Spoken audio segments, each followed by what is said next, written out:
All managers are present except Manager Olson. Is there anyone here, a member of the public, who wishes to address the board on a matter that is not on the agenda or that is on the consent agenda? No one there. Next item is approval of the agenda, and there are a handful of small changes here I want to note before we get a motion. Actually, let me reverse myself. Is there a motion to approve the agenda? Move approval. And a second. Manager Calkins? I would like to add to the agenda a brief update, if possible, on Christmas Lake. Certainly. When we have Mr. Vilseth present at 12.3, we'll get an update there. Manager White. Mr. Welch. At 6.2, I'd like to add a very brief administrative correction to the minutes of April 23rd. Okay. Please.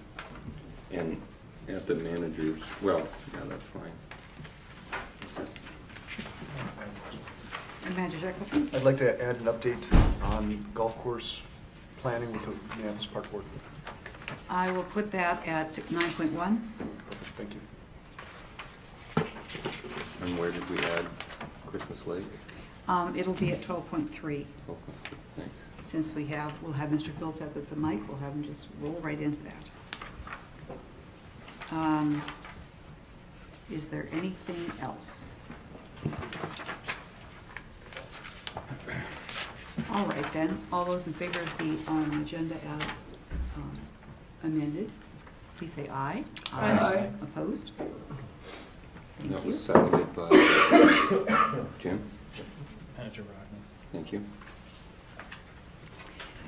Introduction of new staff.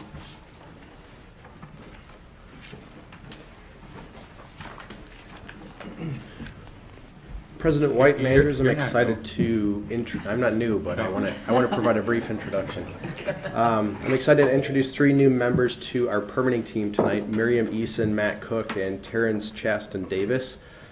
They'll be joining us in our quest to continue refining our abilities to administer permits, provide field compliance, and identify new partnerships. And so we've been operating with a little bit of a skeleton crew for the last several months and found some new opportunities to change the way that we're doing business, and we're really excited to have them on board to help us carry things forward.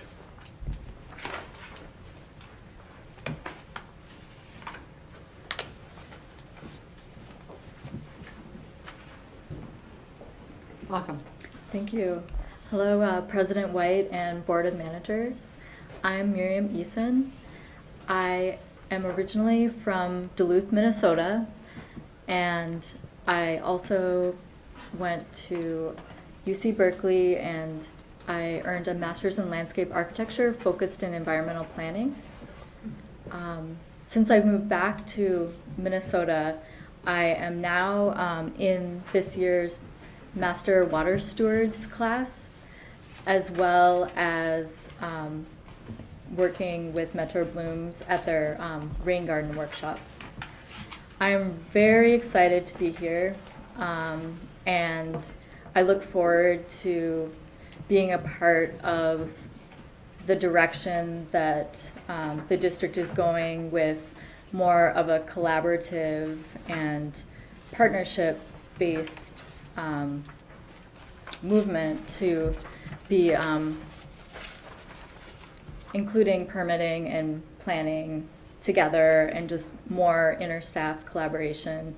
I see myself as being able to help people who need to understand permitting, explain it in clearer terms, and also to explain visually some of the missions of the district. Thank you and welcome. Thank you. Good luck.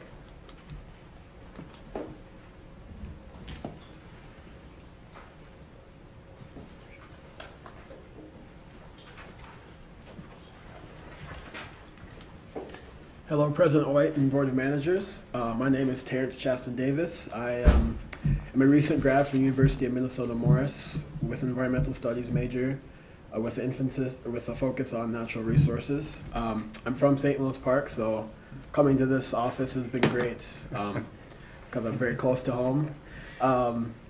last summer, I had the opportunity to work at the Pope County Soil and Water Conservation District as an internship under the Conservation Corps Apprentice Academy, and it was a very interesting experience. I got to learn a great deal of things. My main project was inspecting public ditches in the county.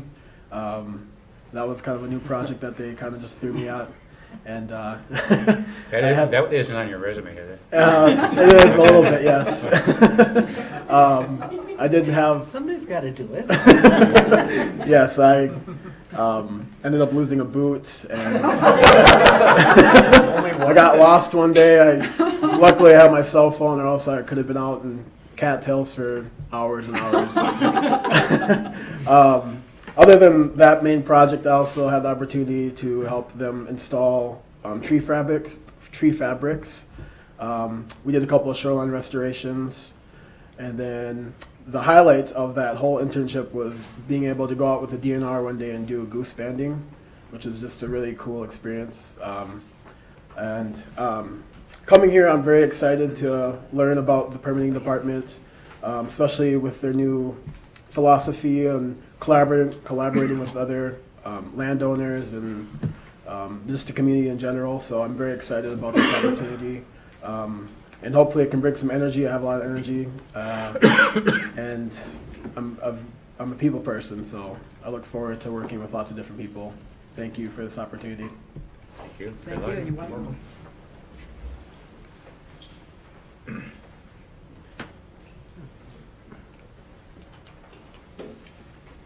Hello, President White, Board of Managers.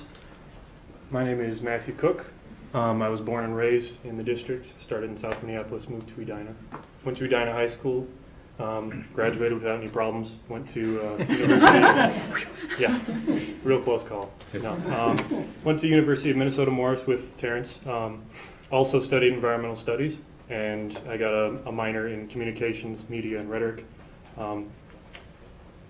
After that, or during that I should say, during the summers I worked 3 consecutive seasons at Metropolitan Mosquito Control District. After that, I also worked through the Conservation Corps of Minnesota and Iowa with the Isanti County and Anoka County Soil and Water Conservation Districts. All of my experience and work relevant to this field is from the government side of things.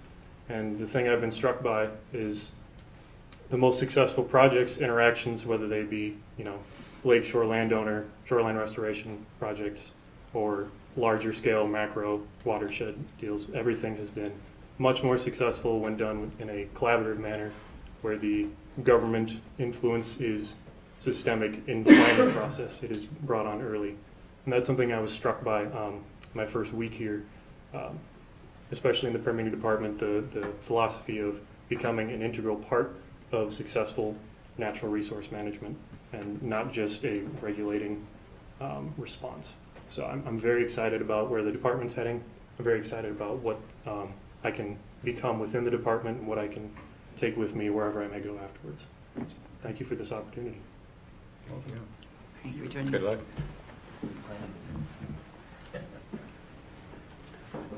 I recognize all other faces in the room, so I guess we're moving on. There were no information items, but in the correspondence, I see we have a 30th anniversary special edition publication from Wank Engineering.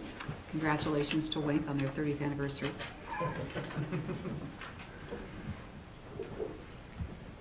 On the consent agenda, we have approval of the minutes of the administrative correction to the minutes of April 23rd, approval of the check register, the general checking account, surety account, and 325 Lake Road checking.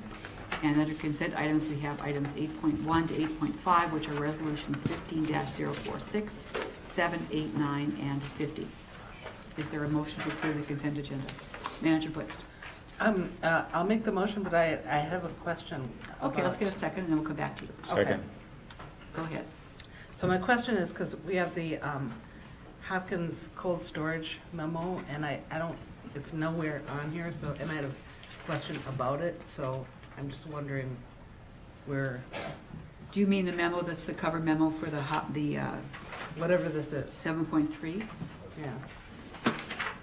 What do you want? Manager Calkins. It was supposed to be pulled from consent because there was an error in the original in the packet. This is a new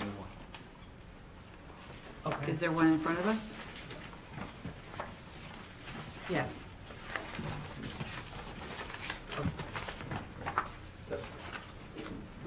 That's the new one you have in front of you right there. That looks like this with the memorandum from LaSalle. Okay, Group Limited. So I'll just pull it for, because I just have a question about it anyway. So that's 7.3. Okay. I do think I have that. It's, Doesn't have what's the date on the Looks corrected like one? this. It says May 18th. Yeah, okay.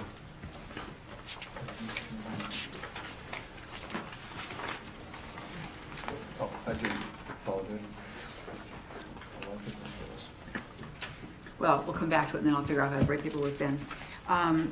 Okay, so with that being removed, Madam President, yes, Mr. Welch. just a super brief explanation. The administrative correction to the minutes of the 23rd that I'm handing out to you. Mm-hmm. On the consent agenda, the items were approved, all items were approved.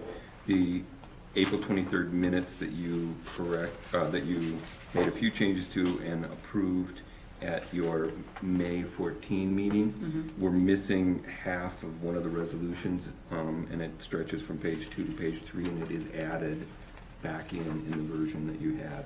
There was no change made to it, it just got inadvertently left out when we transcribed the resolutions from the resolution statements to the minutes. Okay. Is the board content to let that stay on the consent agenda? With that explanation? Yep. All right then, with the removal of 7.3, we have a motion and a second. May I consider that? Do I have to give an amendment to the motion? All those in favor say aye. Aye. Opposed? Thank you. The next one is board updates.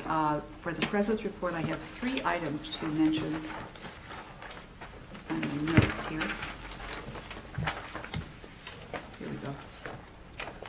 The first I'll mention is the district's calendar of meetings for 2015, which we adopted in the December meeting of 2014. And there is a draft of some proposed changes to that schedule in front of you. And the changes come into 3 categories. The first category is other events. There's the MOD Summer Tour on June 25th and the NEMA Workshop on the Water on July 23rd. In the draft you have, it suggests that we cancel our board meeting on the 23rd and have our full board meeting on the 30th of July to allow managers to go to that workshop on the water. Last year, all 7 of us attended that event, and a number of our staff. And the other, I'll circle back to the MOD Summer Tour question. The second category of changes is to allow for presentation of the work plans through the summer to the committees meeting together. And the third change is not a category, actually, it's just a simple change that to cancel the Operations Programs Committee on June 4th because no business is identified for that committee. Let me stop there with a question, and that is how many of us are going to be going to the MOD Summer Tour. One option might be, and you'll notice that we adopted the calendar last December, we flagged that as a possible change. One option might be, depending who wants to go to Duluth, to have the full board meeting on the 18th and the committee meeting the 25th, but I don't know, I need a show of hands, I guess, of who thinks they're going to be going to Duluth. No reservations have been given to staff yet. I was thinking of going. Okay. Management? As was I. Okay. So we could have planning and policy meeting on the 25th and have the board meeting on the 18th. Do I have the dates correct? I'm not Yes. looking. So any questions then about the proposed changes? Questions or comments? Do you want a motion to approve? Yes, I want to just double check. There's a meeting we have to have for the budget process. So is one of those committee meetings going to have a brief Yes, here we go.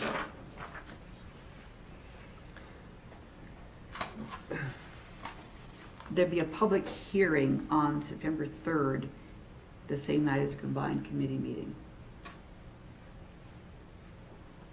I do need a motion. Move approval. Is there a second? Second, can I just ask a question? Yes. Or is the proposal to swap the 18th for the 25th, or? Yes, to have the board on the 18th and planning policy on the 25th. Okay.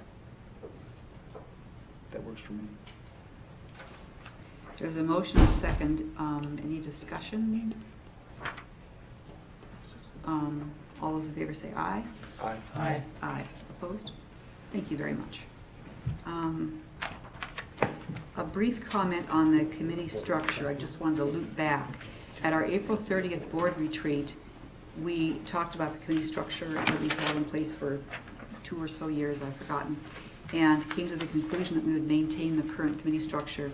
And then at Manager Culkin's suggestion, this was revisited in the committees, which have both met, and there was no dissatisfaction with the current structure voiced either of those committees. I don't believe this recalls for an action, but I just wanted to kind of close the loop and say that we had those discussions and that the action we took on the 30th was to continue, and the committees didn't see any problem with that. The third thing is that on Tuesday this week, there was a meeting here in the building of the CAC Executive Committee, and Manager Shelton and I, as Vice President and President, and Administrator Erdahl and Mr. Lochner. The CAC is a kind of a continuing discussion. They want to be sure that they're as relevant and helpful as they can be to the board, and wanted to have a discussion about how that can happen, or making sure that happens. Some of the things we discussed were that they have a desire for having greater input before board decisions are made, not just hearing it afterward. They were happy with some of their activities of 2014. They, of course, had their continuing responsibility and shaping of the Cynthia Creed program and the cost share grants. But during 2014, they also had a budget presentation in CAC from our staff during the period of time when the budget was being out there for public comment. And then the president and vice president participated in the selection process for the district administrator. Those were all things they appreciated. In 2015 and beyond, they will be playing a very valuable role in the comp plan process. They're very happy about that. Some of the next steps that we talked about would be to maximize their use of all of our communication resources, which might include an orientation to the website with a demonstration of how to use the map and define information, use that to their greatest ability. They get the agendas for board meetings, but it might be that they'll get a link for the packet as well, rather than going out to the website for it. They may want some briefings on some major topics, and they would like to actually receive an invitation from the board to attend our meetings, committee and board meetings, even though they understand that as members of the public, they are of course invited to those meetings. And they would understand that their role in those meetings would be up to the chair of the committee or board. They would not be members, they understand that. So it was a very positive meeting, and they really stress that they want to be as helpful as they possibly can without creating any extra work, but they do want to be as involved as possible. And they have created a directory of their own membership for them with their interests and their activities and their professional backgrounds, and they think that they're a group that can be very useful if we wanted to use them. Did you want to add anything, Manager Secretary? No, I think you covered it. What activity do we, what action do we need to take to reinforce this? The only action that would be possibly to say we would issue an invitation. I don't even know if it's a board action, but it wouldn't hurt. I think that would be a good idea to just issue an invitation to them to attend board and committee meetings as members of the public and members of the CAC. Again, how about the other things that they asked for, like the packet and the... I think that that's all administrative. Would you agree, Mr. Erdahl? Yeah. Yes. That's all can be done administratively. All right, and so you're going to follow up on that? Yep. And Mr. Lochner is. All right. I'll move approval. Is there a second to the motion to invite them to meetings? Second. All in favor say aye. Aye. Aye. Opposed? Thank you very much. And that is all I have. Manager Calkins, Planning and Policy Committee. The Planning and Policy Committee met last week, and Managers Rognus, Miller, White, and myself were present. And the primary purpose was to discuss the comprehensive plan self-assessment. We did have a brief discussion at the beginning about governance and the committee structure, and then we did move into that discussion. Ms. Christopher indicated that staff had already started that process and had some general assessment of the current plan. And by the way, we got a handout, and I was going to ask, did the rest of the board get the handout that we got? The minutes? Not the minutes, Just the meeting notes. the self-assessment that summarizes staff's findings. And Basically integrated into the minutes with no, that wasn't handed out. okay, they should get that. So it outlined some of the comments that staff had. Then we went into a discussion with the board, and there are a number of primary themes that were looked at. One is focus, being responsive, being innovative, integrated planning, and partnerships. And that was discussed. And then staff had a number of questions for the board to respond to, and these are included in the minutes that we have before us this evening as well. And I'll just mention those questions. From a policymaker perspective, how do we continue to operationalize and institutionalize these principles? Consider policies, procedures, and resources. Number 2, what are the barriers and threats to operating under these principles? Number 3, how do we continue to align and integrate programs to support the two-track approach? Number 4, what do you see as the organization's strengths and weaknesses? And 5, how do we remain responsive to external threats and opportunities? And so the board responded to and discussed each one of those questions pretty in depth, I think. And there was some discussion about the existing mission statement and the potential of having a vision statement. And then there was one motion that was made in the meeting, and actually the wording on it should probably be changed, but the motion was that the district work with its government relations consultant to develop an informational and educational program for its local legislators. And I guess what should be changed there is that was a motion to recommend that to the full board, for the full board to address that topic. And staff is going to continue, each department is going to continue with self-assessment, and this will be used as we continue to work on the comprehensive plan. There's a lot more detail in the minutes. Would you reread that motion? The correct one, or as it is in here? Oh, the correct one, of course. The motion was a motion for consideration by the board that the district work with its government relations consultant to develop an informational and educational program for its local legislators. Pam? I don't have the minutes. Are they They're in coming the out? file in front of They're us. coming out, Oh, they were. We have them in paper form. oh, in They were paper, put in the, in this pile? yeah.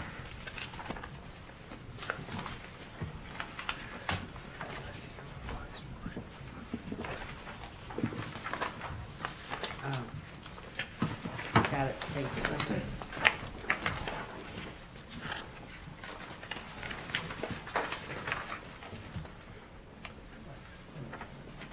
I'll move that, that recommendation.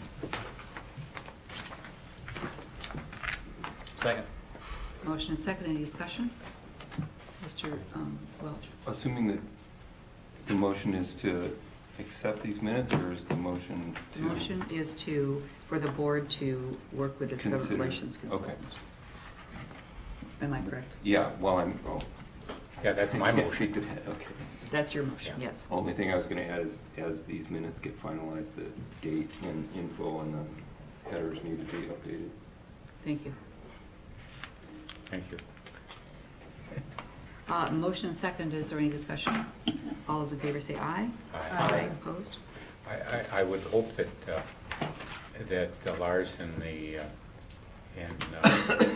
Joel Carlson can develop a proposal with a timeline, in near future, because these things, especially with a special session and everything, going to get kind of confusing. So we try to get it done before the first of the year, but not interfere with.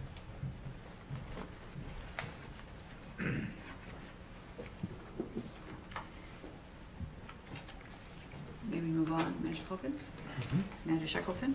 I'm going to hand out a packet to everybody up here and making up for the audience. On May 18th, so last week on Monday, the Park Board had a charrette with people that were interested in the Meadowbrook Golf Course and the rebuilding of it, and they recruited via email and from past meetings. And what I've just handed out is their presentation. And if you are remotely interested, they're partway through. There is concepts A, B, and C. And what they did was they mocked up a potential course, both with the course and then with the 100-year flood event. Asked for comments from attendees, and then today they just sent out an email requesting feedback online, and essentially it's an option of 3 choices, A, B, and C. The direction that the meeting went on Monday night last week was unanimous, actually, of golfers and non-golfers, to go with option B, which would be a reconfigured 18-hole golf course with a newly meandered creek and a boardwalk. And if you flip to the page where they have the 100-year flood event, what you'll see is that the course remains playable. That they designed this draft design would have tee boxes and greens that are at a high enough elevation that they'd still be playable with a minimum disruption. And the direction, if that's the direction that they choose to go, there will be a Minneapolis Park Board meeting, I think in the next 3 to 4 weeks. June 17th, where the Park Board's going to choose one of these 3 options. And based on the meeting last week and kind of the feedback I've been hearing from our staff and from their staff, looks like that's the direction they're going. They've not begun the designs or putting together the designs for Hiawatha Golf Course, though those conversations will be coming soonish. I don't know if anybody has any questions or anything. The one thing that should be noted in the Plan B, it's a re-remander of the creek through the golf course with a trail. It's just the location is just conceptual right now. The group that was at the meeting was about 60% golfers and 20% affected neighbors by the floodwaters, and 20% of the people that were just interested in park, open spaces, and natural resources. And it was amazing how they all concluded the same and agreed upon the same thing, that this Plan B was one they could support and that would have positive impact on all the interests. I've got to indicate that I've got a conflict here because the floodwater goes into my yard, and I'm 3 blocks from the Meadowbrook Lake. I'm pretty sure you're supposed to say you're passionately interested in how well this works. Yeah. It has not that, it's not that big of an effect. It has a lot less effect than the high water does on Jim's property. If I might just dovetail with what Dick said, this is a concept. It is not any more refined than what you have in front of you. unless they've refined it since then. But, so where the dotted lines go for that boardwalk is still in conceptual phase.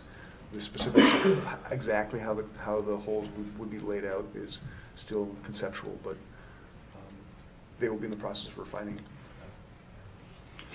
One thing that was really interesting, there's apparently some historic value in some of these holes. They're I don't know how they describe them. The golfers were pretty eloquent about.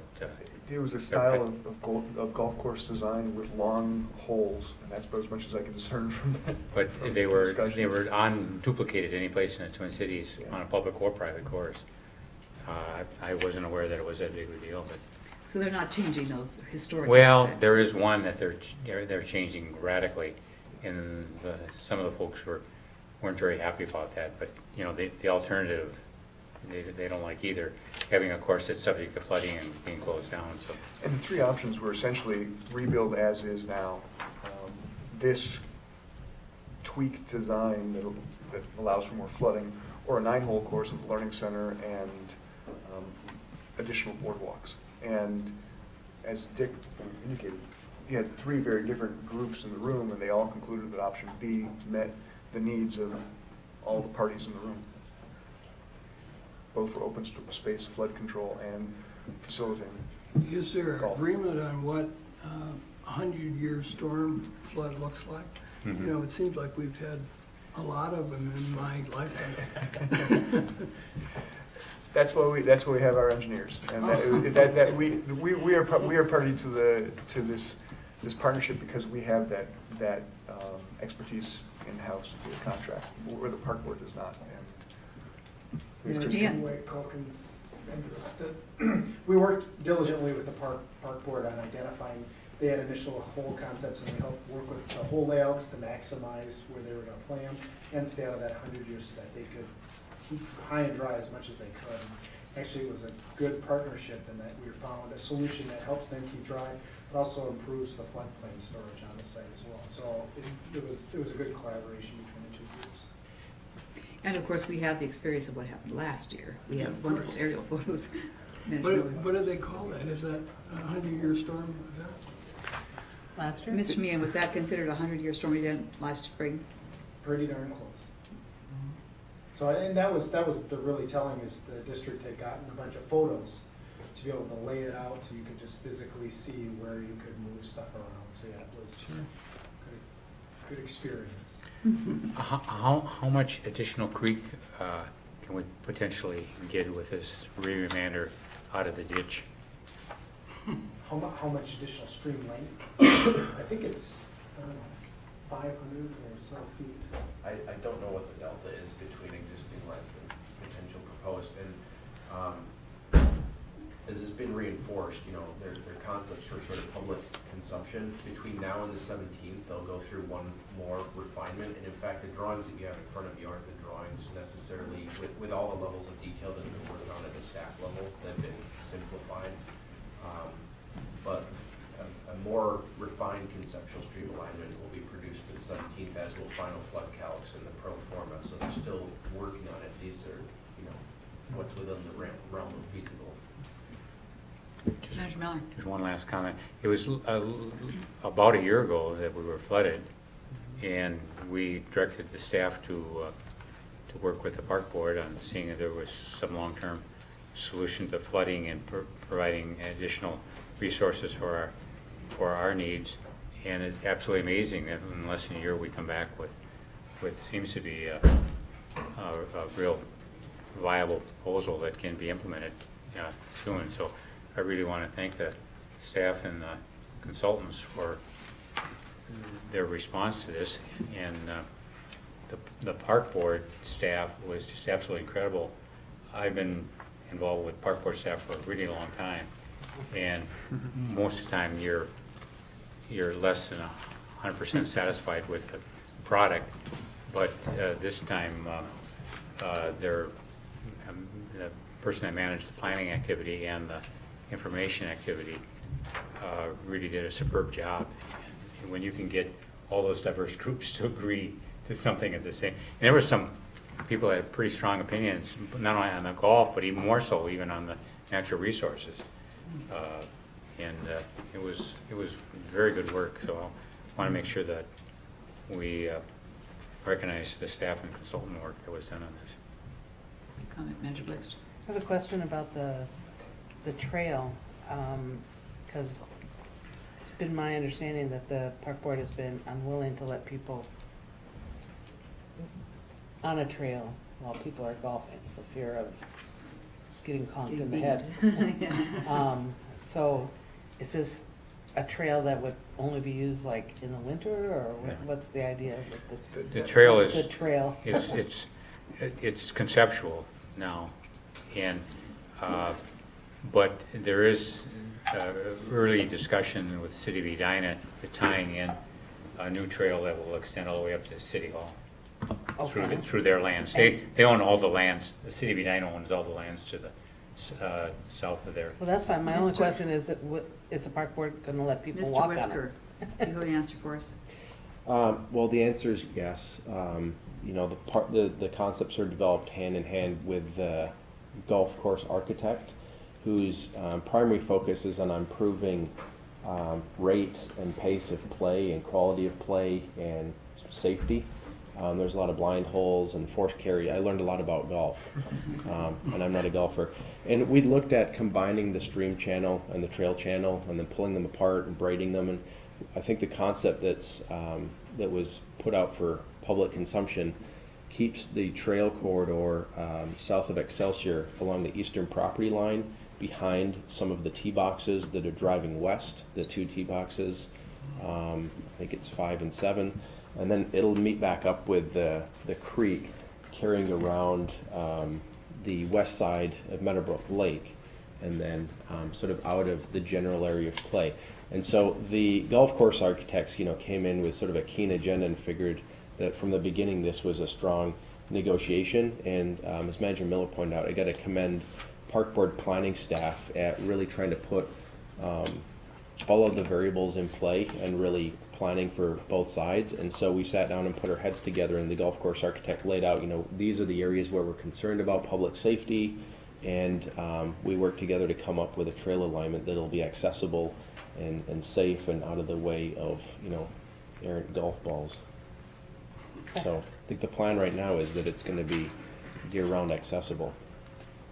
Manager Sheckler. It's a salient question when we get to Hiawatha, because Yeah, exactly. I mean, based off the master planning for Hiawatha and Nakoma stuff, and at the first meeting, that was again an element that came up by neighbors, and so to see their willingness to even discuss this, let alone proceed with something like this, It's a huge step forward. it kind of changes how Yeah, folks can think about Hiawatha as well. exactly. That's why I asked, Mhm. because I know that's Yeah. a huge priority in the neighborhood. I think the staff and the park commissioners, especially at Hiawatha, took it to heart when somebody said, "Why is there barbed wire around our golf course?" And it's an important question. So the response that came from staff and park board members was positive in the sense of, yeah, that needs to go, and we need to make sure that this community asset remains one that is accessible. So. Okay, great. Manager Wade. Yes, Mr. Welch. I'm going to totally give myself away here, but there's a lot of examples, including even on some MPRB courses, of constructing architecture in such a way that you can run the trail roughly in proximity of the course and have those joint uses. There's some tree line things you can do in run and play orientation. This doesn't look out of bounds with those at all. I think that this is out of my role here a little bit, but the Minneapolis Park, the golf system is so out of date that meanwhile there's been tremendous advances in design, naturalization of courses that have taken place everywhere except on these courses. So there's a lot of low-hanging fruit that they can just go look around other courses. Ramsey County redid one of theirs last year, and it's a huge improvement. Really well done. I think they spent a lot of money on it too. I'm sorry. I have experience of walking through Wayzata Country Club and Lafayette Country Club on the trails there. So so they've somehow managed to make me safe. I've never been injured. There's some liability averse people at both of those places.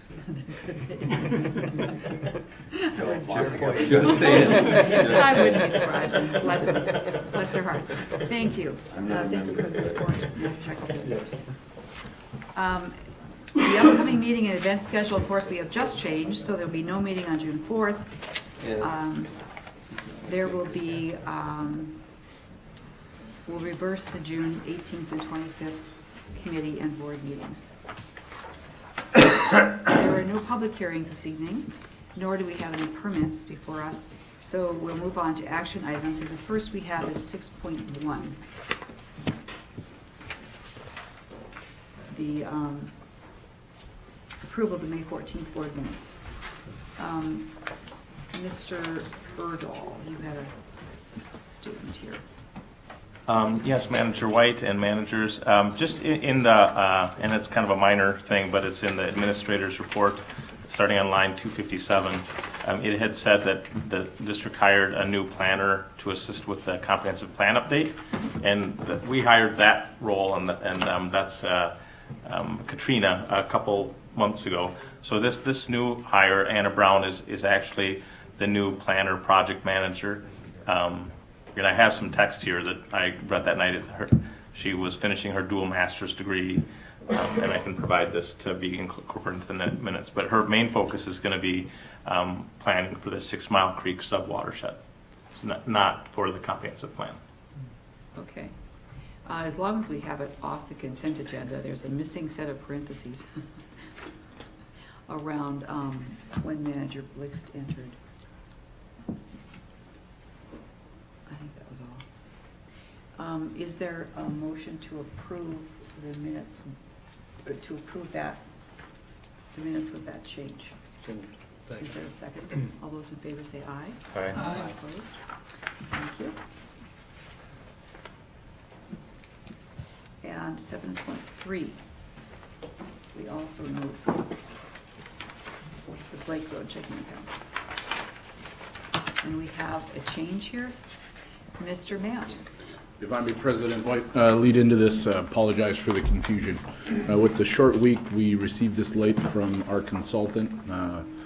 Several staff as well as several board members noticed there were errors throughout. So being as is, this was sent out to the board on Tuesday. We asked the consultant to fix it. So you'll see the revised report in front of you this evening. It was my intentions were to connect to President White and ask her to pull it, and did not get to that before the meeting. But if the board has any questions specific to the report per past practice, I certainly can forward those on to the LaSalle group. But again, the errors have been remedied, and there's an explanation email in the packet. I don't have any changes shown on the one that's on my place. Is there a different piece of paper I should be looking at? There should be an email at the back of the report that identifies the modifications. It was on the wrong letterhead. Okay. The table was not all inclusive, and so for the most part, right. he's identified what they've remedied. Any questions? Manager Cookie?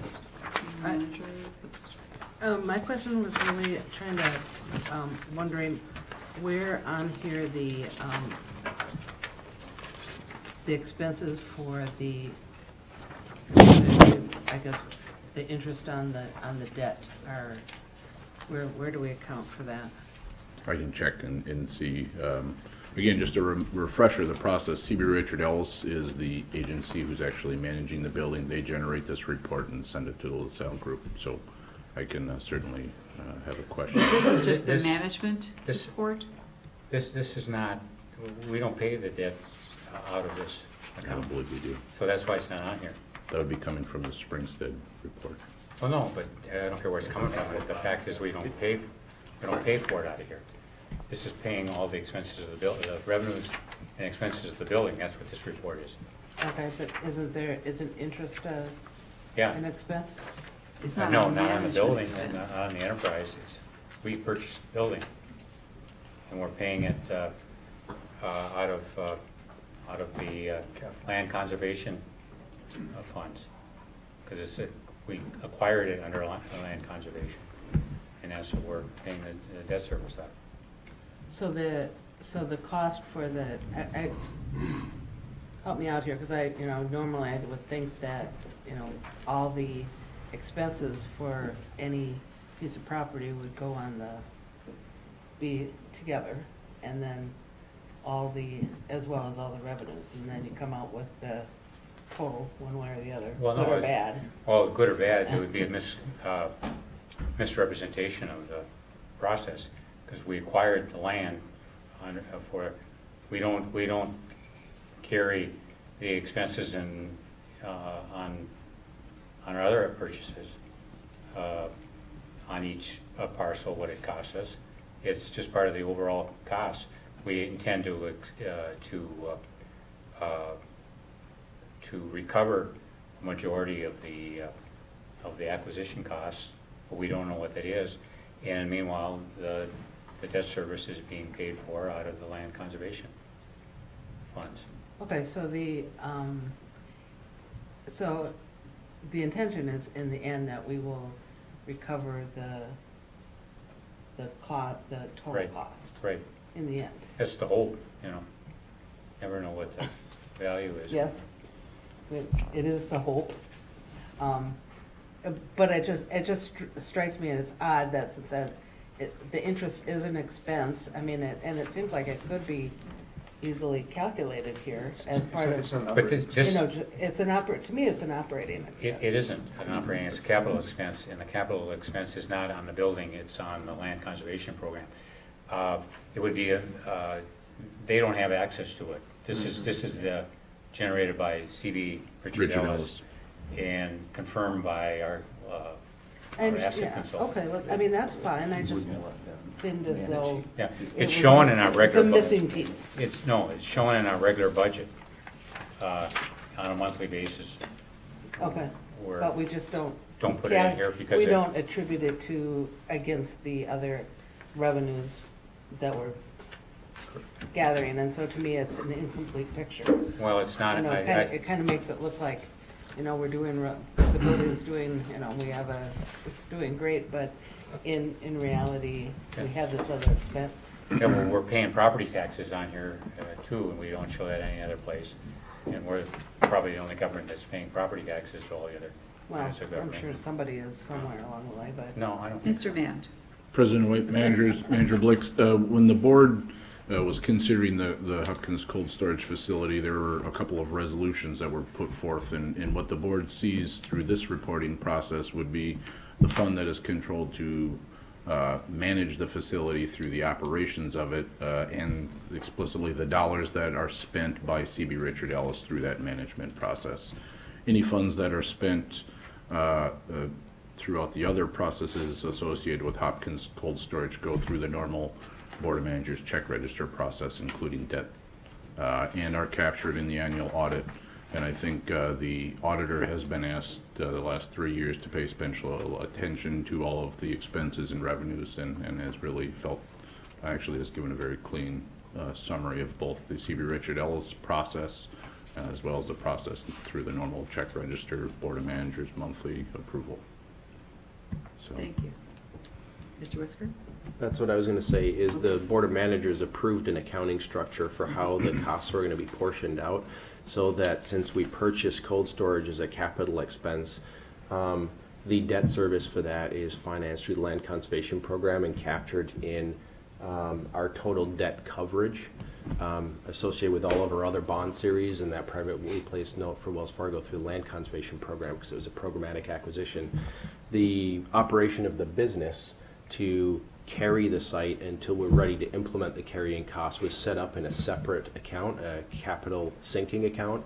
So any revenue that's generated above and beyond capital expenses for paying taxes, keeping the lights on, the coolant running, fixing pumps, that kind of thing, goes into a sinking account that's a rainy day fund for if there's a problem with the roof or a need for a repair, and that money will be left in that account until the facility's decommissioned and will be there to defray ultimate capital costs. And that's how it was set up from the beginning, and that's why like Dave said, that's why the accounting structure is reported the way it is.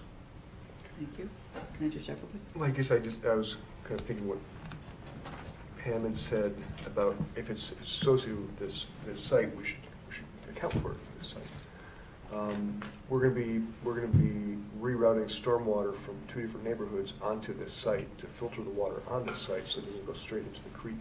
Should we build those costs and account for them on this site, or how do you propose that? Should we build the cost for constructing the Pipes? the pipes?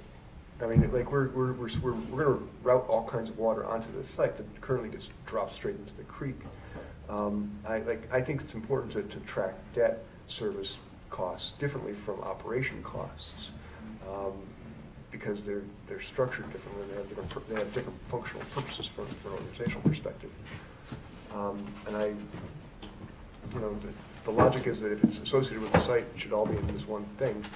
I don't know if it necessarily bears out the more we look at this.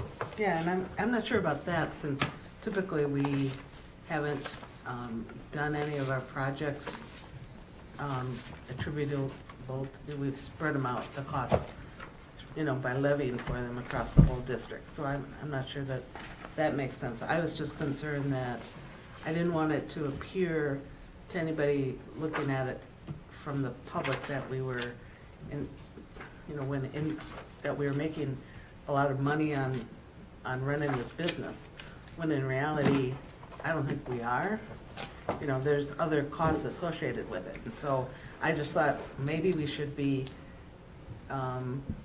laying out the true cost. But, and then, my other question was if there is money that's going into this sinking fund, is that the money that we will then use to tear down the buildings if we end up deciding to do that at some point in the future? Will we take the cost of that to pay for that expense? Mr. Whisker.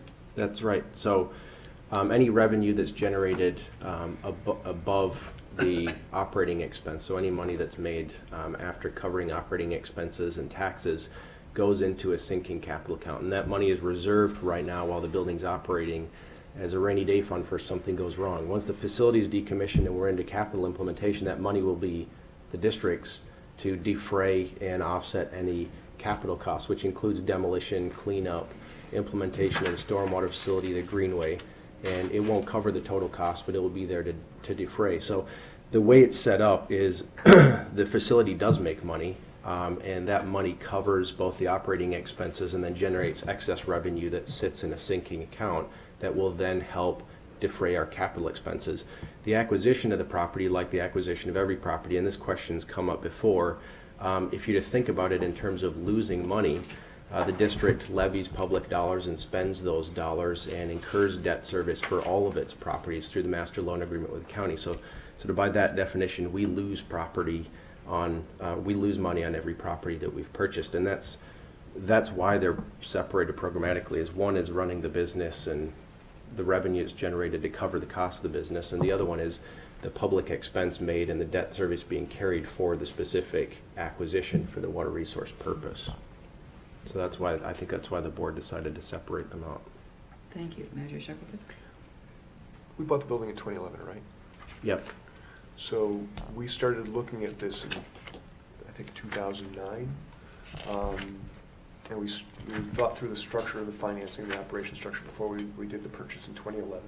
Since 2011, we have received monthly reports. All reports have been very similar to each other. I think that if anybody is interested in finding something, the reports are not designed in ways to obfuscate the truth.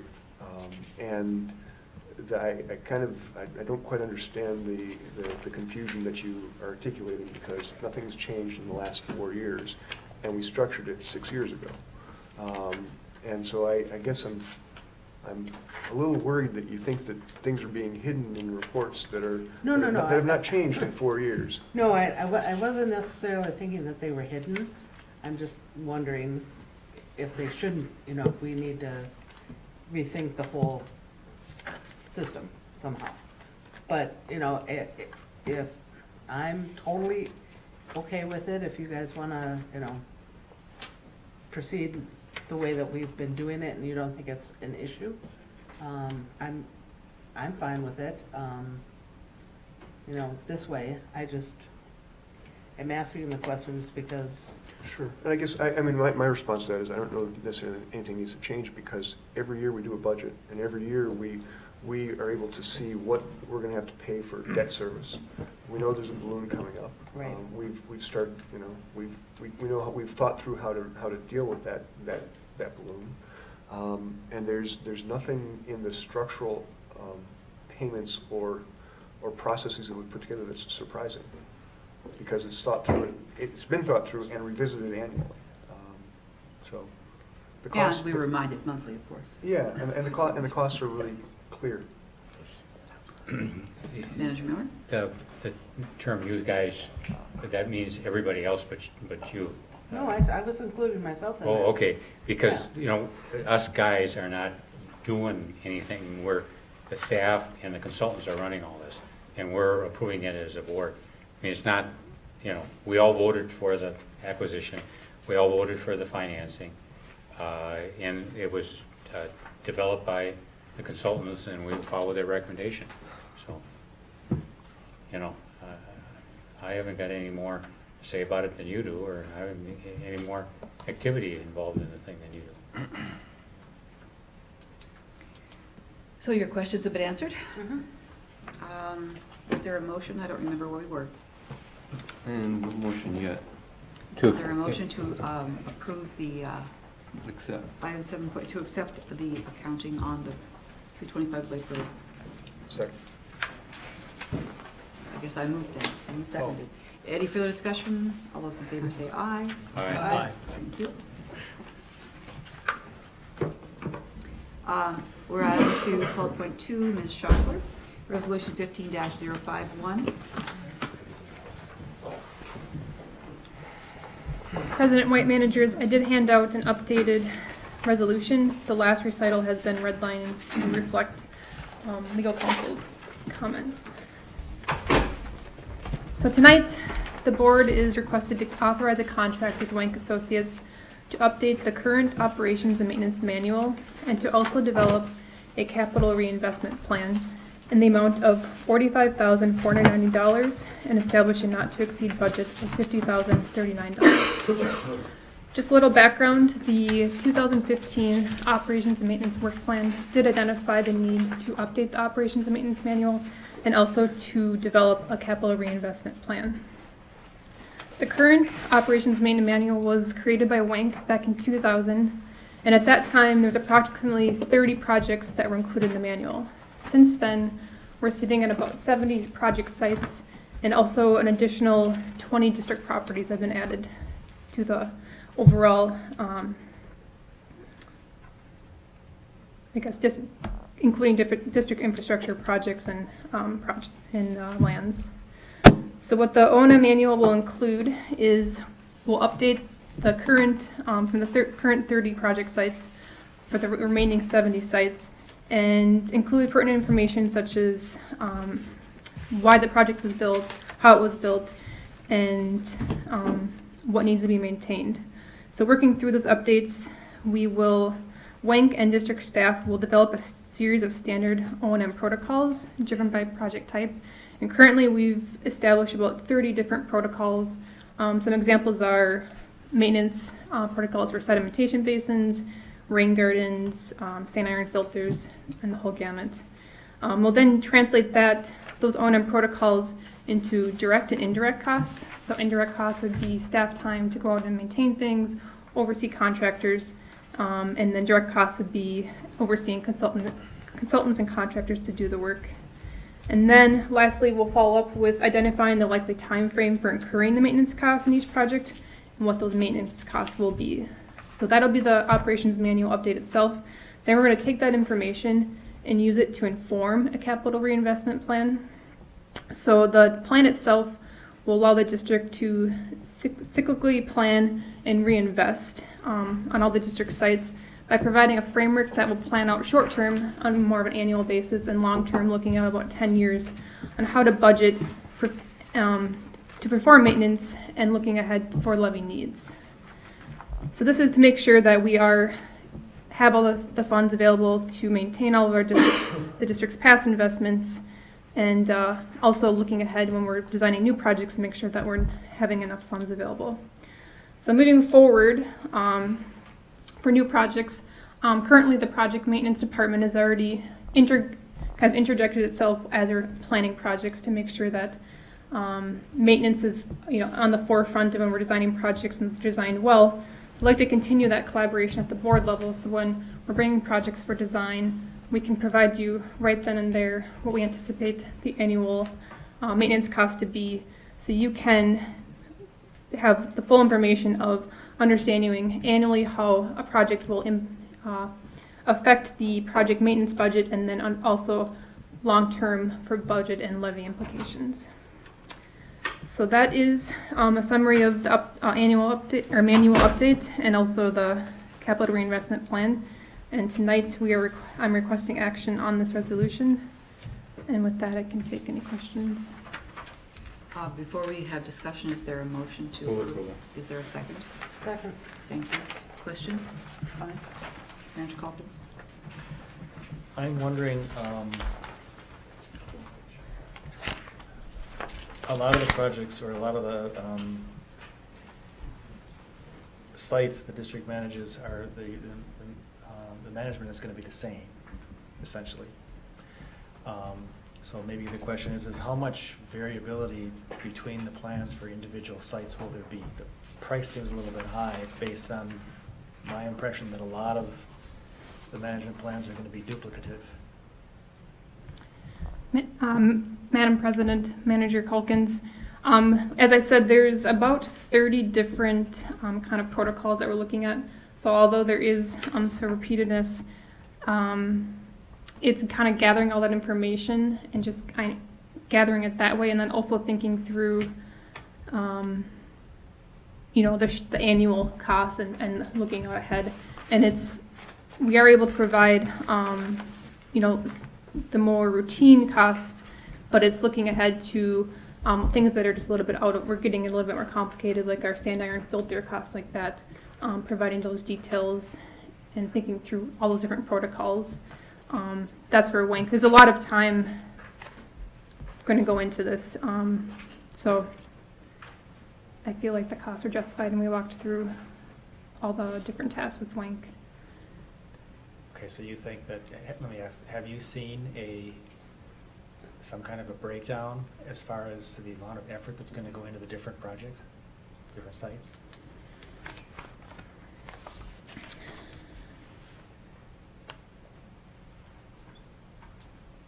Can you rephrase your question? I'm not quite sure if I know what you're asking. A little more detailed spreadsheet of the cost. Budget. Mr. I Meehan? think for more of a... I mean, you've seen a lot more than we have. Okay. So my question is have you seen a breakdown of the expected costs in doing this planning for the different sites? And I could add to that and say, you're telling me you're comfortable with it. Are you comfortable with that these costs are valid based on that representation? Ms. Yes. Schaufer, I'm going to ask Mr. Meehan to weigh in here. So what's not in the packet is the spreadsheet breakdown of the tasks and the hours associated with it. So that was something that we presented to Tiffany to align that then with all of the entities and assets that would be managed along with that. So we have provided that, and it kind of breaks it based on the asset and how much time is dedicated to each. Manager Miller? It does sound like a lot of money to me, and we don't have, I'm not willing to vote for it until I see the breakdown. I don't know whose decision it was not to include it, but it'd be helpful because the number seems. Yep. So I'll move the table. I understand that's not a motion that needs a second. It does need a second. Yes, it does. Is there a second? I'll second. Oh, I'm sorry, we already have, yes, we have a motion, so you moved to table motion. Is it possible to get it later this meeting? Yeah, I have it right here. It's not a criticism, it's just, Yeah. we've got to feel more comfortable, and the question's a valid understand. question, and I'd like to see some detail. Yeah. So we can table it until after the next item and then come back. You bring it back whenever you want. Okay. But Can I- vote can on the I- table. Manager Can I ask- Calkins? I'm just saying. Well, some additional information. Manager Calkins, what's your question? I didn't have a question, and I just wanted to say that this is an important area for the district. I think it's very important that we maintain our projects, and I don't know if the number's too high or not. It seems like a big number. But we do have a lot of sites that we managed, and so it's just, I wanted to feel more comfortable with that. Manager Brooks? In that table, does it also include a timeline for the completion of the work?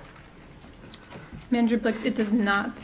That was something we That talked would be about. something I would like to see as well. Okay, I did provide a summary in the front, the project timeline. So we said June, beginning drafting the manual update. July, review the draft capital reinvestment plan as timely for work plans. And then on October, have final drafts of both. Excuse me, Mr. Whisker? Chair White, managers, I've sat down with Chris Meehan and Tiffany and Mike Panther down through this in detail, and I'm pretty comfortable with the direction that it's going, but I think based on the questions that were raised, we're happy to go back and bring this back in a refined form or provide the detail that you're looking for. It's not extremely urgent or time sensitive, and we'll bring it back with all the questions answered. I have surely violated Robert's Rules of Orders. Well, many times. Is there a motion? We have the motion to table. Thank you. A motion to table. Is there, all those in favor say aye? Aye. Aye. Opposed? So just for clarification, do you want me to go print this off and bring it back, or do you want to table it to a different, later date? I'd prefer to bring it back, but I don't have a vote. Bring it back at another time. Manager Calkins? I think it's better for it to come back, and I think it would be nice to, as well, have a listing of the projects. Yeah, I'll the provide. sites. I should have included the whole gamut of information. It's just. This is one of the few times we haven't been overwhelmed with information. All right, thank you very much. We will table this. Item 12.3, Mr. Fieldset, Resolution 15-052.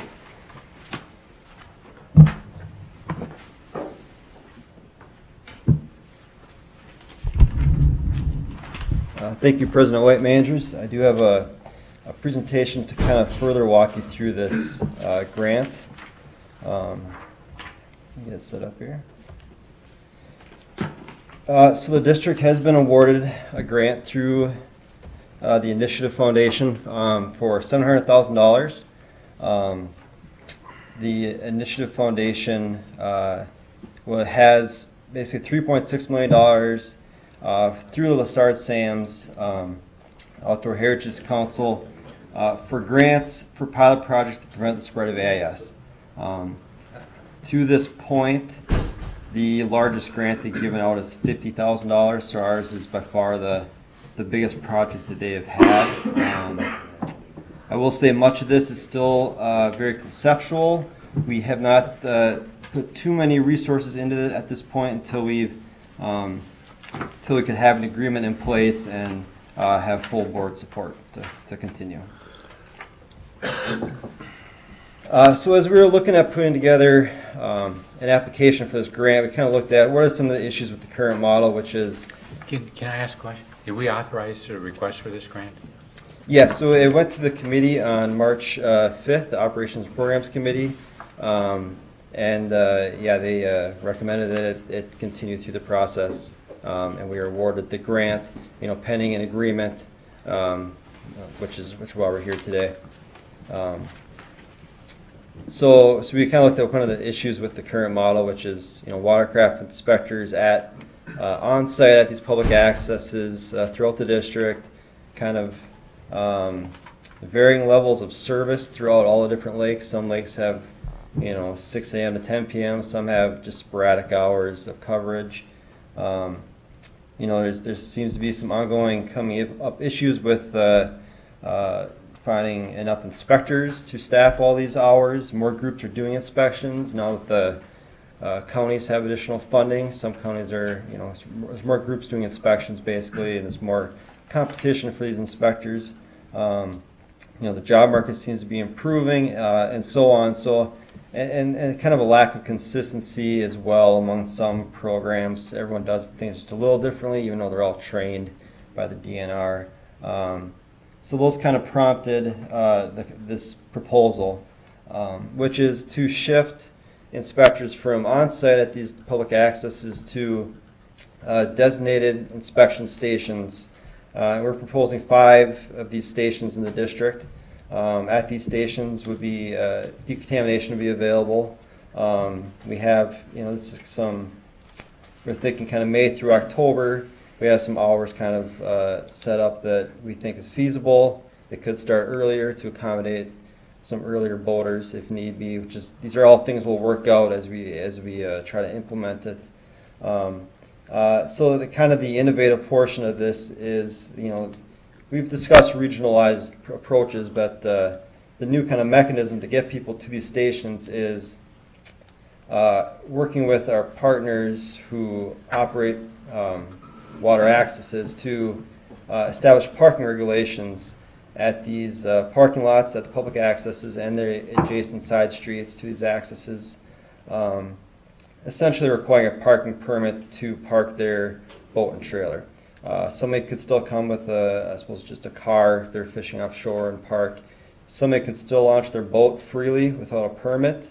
It's just to park you need the permit. So it's certainly not 100%, but it's certainly a lot more than what we would catch right now. The parking permit would be free, but it would only be available at these designated stations once they pass an inspection. So here's kind of a map showing the different accesses in the district, as well as it's kind of the approximate locations where these stations could be implemented and installed. Some could be on site at the busier public accesses, some could be off-site locations. Those are all things we plan on working through. You will notice that Minneapolis is not included on this. They have a very thorough program already, and it's really kind of the ultimate right there anyway. So this will be more focusing on Minnetonka and the Upper Watershed Lakes. When you say it's the ultimate, what do you mean? Well, as I suppose thorough as any program is out there, as far as, they're getting near 100, they should be getting 100% inspections of inbound watercraft. The fact that they own all the property on the lakes, they control the accesses, it's very thorough. And I saw they have somebody on staff at Calhoun. I don't recall them seeing anybody on staff at Nokomis inspecting boats. Oh, no, they should. Should they? Yep. They're all operating on the same schedule. Okay. I hope so. Sorry. So these parking regulations would need to be set up through the local jurisdiction or whoever owns that access, basically, which would involve many cities, counties, as well as a few DNR launches. One of the things through this that we've kind of come to learn is getting local law enforcement to enforce AIS laws has been kind of difficult. They haven't really wanted to engage a whole lot. Parking enforcement is something that may be more feasible for these agencies. They're more used to doing that. So this could be kind of a win for enforcement with AIS. Enforcement is certainly going to be the key to the success of this program. It is the deterrent to get people to go to these stations, so it will need to be actively enforced, and we're going to have to really rely on these local agencies to do that and provide that enforcement. We have some additional pilots within this. There is a self-inspection certification program, which is something we've brought up before. Basically, we could pilot a small group of people that are frequent users, have some sort of training, so they have proven that they know what they're doing, they're good stewards, they're making an example, and they'd be able to have kind of an annual permit. They wouldn't have to go to these designated stations. Similarly, there's a home lake program we would trial for those folks who may not live on a lake but only launch their boat in one lake. So they only go to Lake Minnetonka, they don't go anywhere else. They're really not at risk of transporting AIS to a different lake, so we could trial a program with them that would allow a similar annual parking permit. These offsite stations would not necessarily cover outbound inspections unless they were happening to launch in another access in the district that's participating. But when you look at the data from the 2014 inspection data on district lakes at least, so 93% of the watercraft leaving the lake, 93% of the potential AIS found in these watercraft is aquatic vegetation that is deemed removable by hand. That means the inspector can remove this stuff and make the boat, I guess, as clean as they could. So the strategy would be to try to manage vegetation at these public accesses to reduce the amount of vegetation coming off of these boats, which hopefully would put a big dent into that number. So that would be another pilot on addressing the outbound boaters. We would still like to have outbound inspections on the highly infested zoo mussel water bodies, which would be Lake Minnetonka. On Lake Minnetonka, obviously it's not just vegetation that's a concern, it's zoo mussels themselves, as well as water, which can transport the veligers. So to do this, we would continue to utilize the inspections that the DNR provides on Lake Minnetonka, which is a pretty extensive number. I forget the exact amount of hours at this time, but we would continue to work with them to hopefully kind of change their program and maybe do more, focus on more outbound inspections and staff at times when people are usually leaving a lake rather than entering a lake. Part of this as well is to implement a lot of the AIS signage that we've had in our work plans to do as well as expand a roaming inspector program, which would be another way to kind of evaluate the program and provide still some inspections and make some awareness, especially in the first year for folks who may not be as familiar. So 2015 will really be spent working with our partners to get this support, trying to get these cities and other agencies to implement the parking restrictions.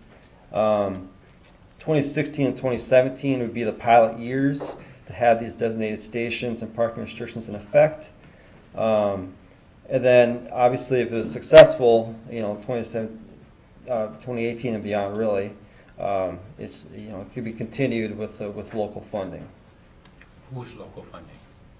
Well, the current partners that are doing inspections right now in the district, which involve us, Carver County is doing inspections like Minnetonka Conservation District. I understand that, but when the grant is expired, it says if pilot is successful, could be continued with local funds. What would be our participation in that? I think that's yet to be determined. What's hopeful in this is working out what would be kind of an annual operating cost to keep these things going, and is it similar to what we've been spending right now on kind of sporadic inspections, or maybe it's less, maybe it's a lot more. I think those are things we'll find out, and at that point, determination could be, should it continue and who's paying for it?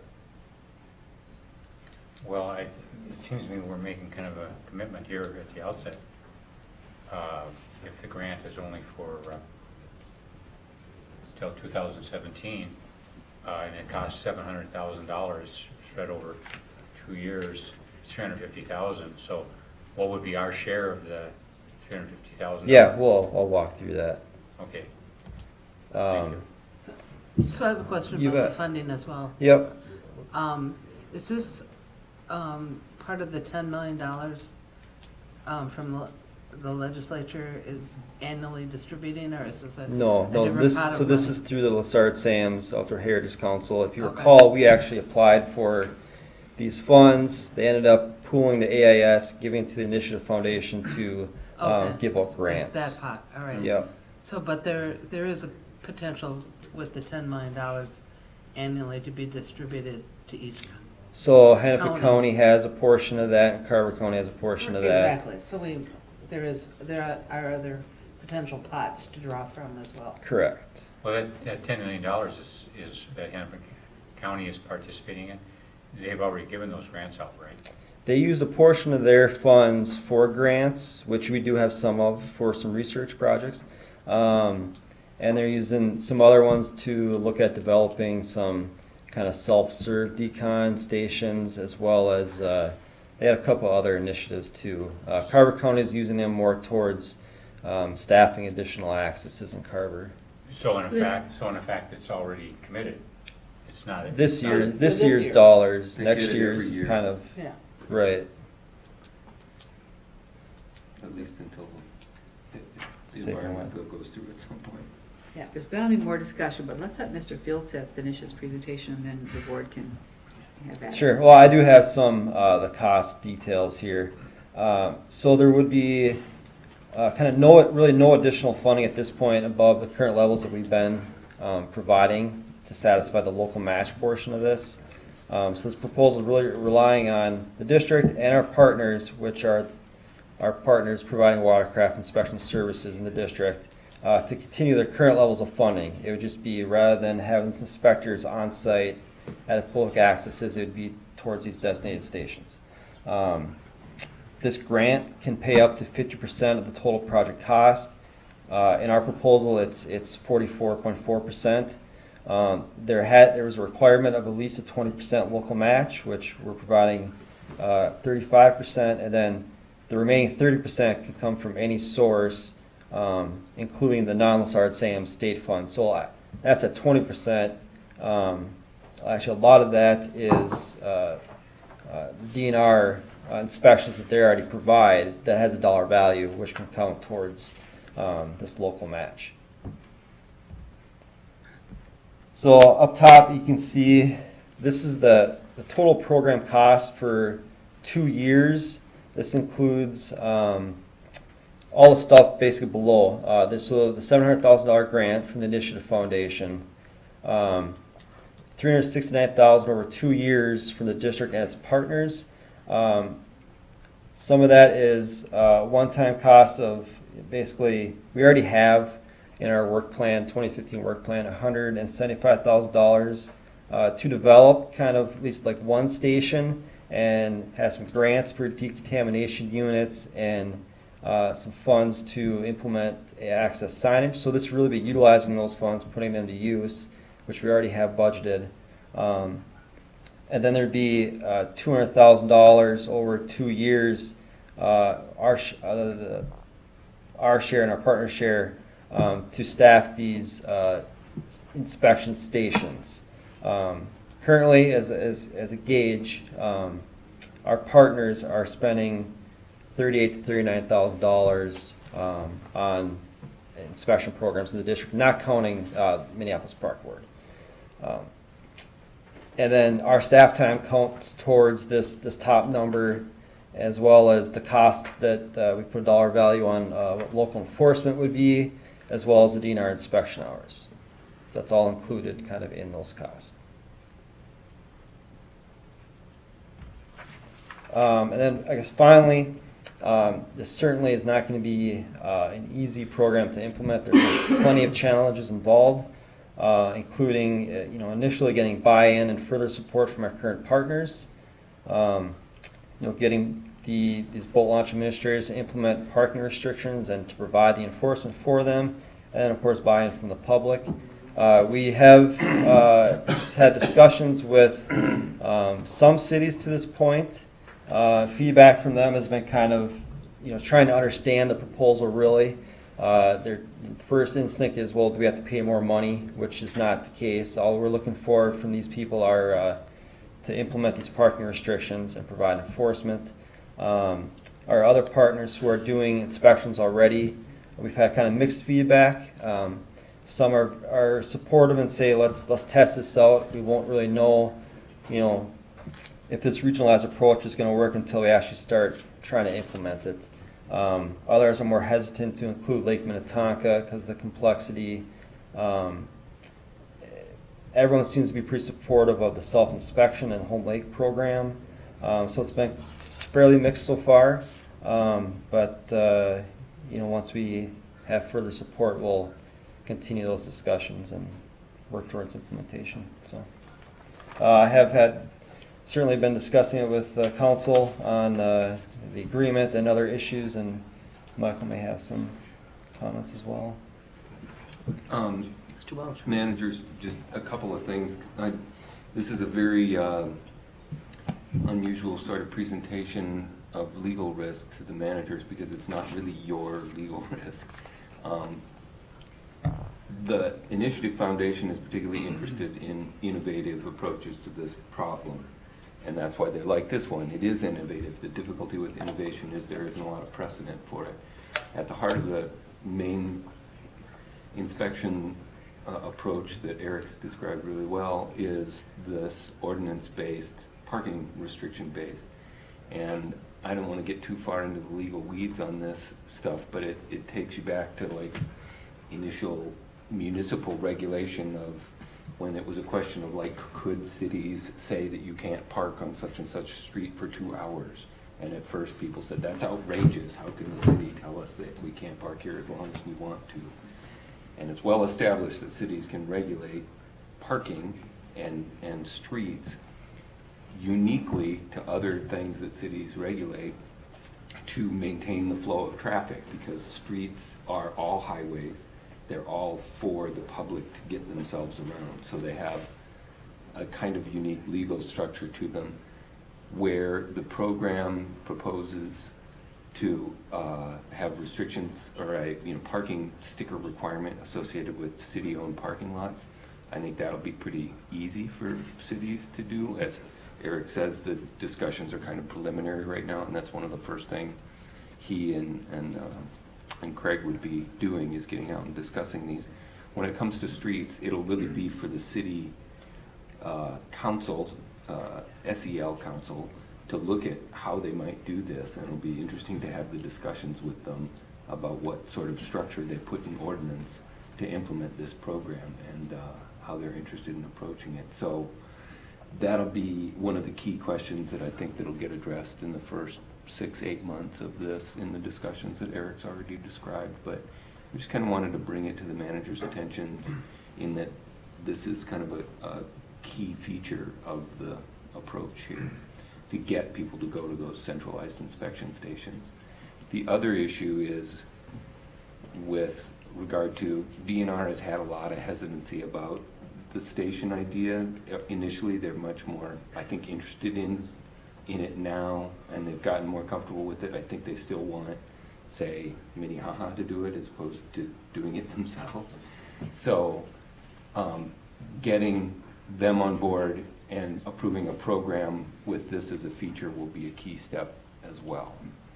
And having backing from partners going into that will obviously make that more readily approved by DNR. So it's kind of an interesting structure. I think short of the district indemnifying in the process, which is not something that's proposed at all, it'll be a thing that Eric and Craig, first and foremost, will be resources to the cities, and if they want to draw us in, given how much time we spent on the EIS law, that's a resource they can draw on, and we can work with council for the cities and counties and whoever. So. Well, kudos to you for being so creative about this, Eric. This was quite an effort. However the board decides, kudos to you. Questions or comments, Manager Blixt? I'm confused about how this would actually work. So I have my boat, and it's Saturday, and I go to the regional inspection station, and do I get a sticker there that says I got inspected and I'm good to go? Right, be some sort of permit, whether it's something you put on your dashboard. Okay, and then I drive to Grays Bay Marina and park in the lot, and then the local cop goes around and sees my little sticker and says, oh, I'm not going to write that person up because the sticker's there, right? Correct. Okay, so what if I decide I get a call from my son and he says, Mom, you have to come home right now, and so I drive home and park the boat in the driveway, and so then I decide I'm not going to go boating that day, but I'm going to go the next day. So then, the next day, do I have to still go back to the station again for a repeat visit? Yeah, I mean, these are all details that we'll certainly work out further with partners, but I mean, essentially, there would be some sort of time limit on them, whether it's 24 hours or, you know, yeah, those kind of details would have to be worked out, and I get what you're saying. But yeah, essentially, there would be a point where you would have to go and get re-inspected. Okay. And I don't think that's probably the norm, but those situations could happen, and it's just one of the, you know, I guess you could say negatives of something like this, but. Okay, so I got my sticker. I dropped my boat in Grace Bay, and you know it's got my inspection there, and I go from there to Christmas Lake that afternoon. Right. So the permit would be written out to a particular lake. So you'd have to launch a new lake within that time frame, whatever it's valid for. You'd have to get re-inspected. So when you go to your inspection place, you got to make sure you know what lake you're going to go to. Right. It's going to be a huge education program. Yeah, it's why we did include funds for, you know, to create a big awareness you know, program with it, because yeah, I mean, getting that out there is going to be a very big task. But there would still be at-lake inspections. So it would be more of the roaming inspectors, so it'd be sporadic inspections. It won't always be somebody there. There will be signage, which, you know, we'll have to develop, which hopefully will, as someone drives in, make them aware and where they can go. But certainly, yeah, especially the first year, there's going to be a big learning curve. So I think we just did away with our let's run out and fish for a couple hours approach. Yeah. Manager Calkins? I think it's innovative. It's an interesting idea. I think there's a lot of issues associated with it, and that's one of them, is that there's a limited number of parking spots and those kinds of things, but that's always going to be the case. I guess I remain concerned about the effectiveness of the district's programs to manage AIS. And most of that concern is just because it is complicated, and I'm really not sure what the answer is. I did want to say, though, that at a meeting I was at this week, Lake Minnetonka actually came up twice relative to zebra mussels. And in both cases, there were boats that had come from Lake Minnetonka that were infested and were trying to be launched on another lake. And one of them, apparently the outside of the boat was covered with zebra mussels. The second case is more disturbing, and I think is one of the biggest gaps in most AIS management programs, and it's the one that the district has been struggling with, and I think we have to find an answer, and that's that they needed to have some work done on the lower unit, and the lower unit was full of zebra mussels. That will not be caught in an inspection. No, you're right. So as long as we have glaring holes like that in the program, it's a problem, and it's a serious problem.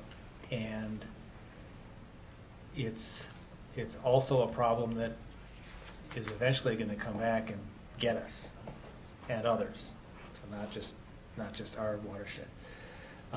So I think this is innovative, and I hope it works. I think it's a great step forward, but we still have a really serious problem, and both of those are with boats leaving Lake Minnetonka. And I guess we could argue about how much responsibility our watershed has for that, and the other guy should worry about it. I don't personally believe that. I think we should be playing a role there. But I just think that we need to, as quickly as possible, attempt to fill those gaps. And I'm not sure that these programs are that answer compared to other options out there for programs. And I know you guys are struggling with that and working on that too, but I keep saying this, that urgency is key. Because with every boat that's being launched, the potential is there if it hasn't been thoroughly and inspected, and that just isn't happening. Yeah, no, I don't disagree. Those are all challenges that we're facing, certainly. But we continue to spend a lot of money, which I support, and there are those that will argue that we're wasting it because we don't have those holes filled. So Yeah, I mean- I will just keep reiterating that if we're going to do this program, we have to do this program right, and we have to fill those gaps in some way. And again, that's not an easy answer, but it should be way up there on the priority list that there needs to be urgency in coming up with these answers. Mr. Erdahl.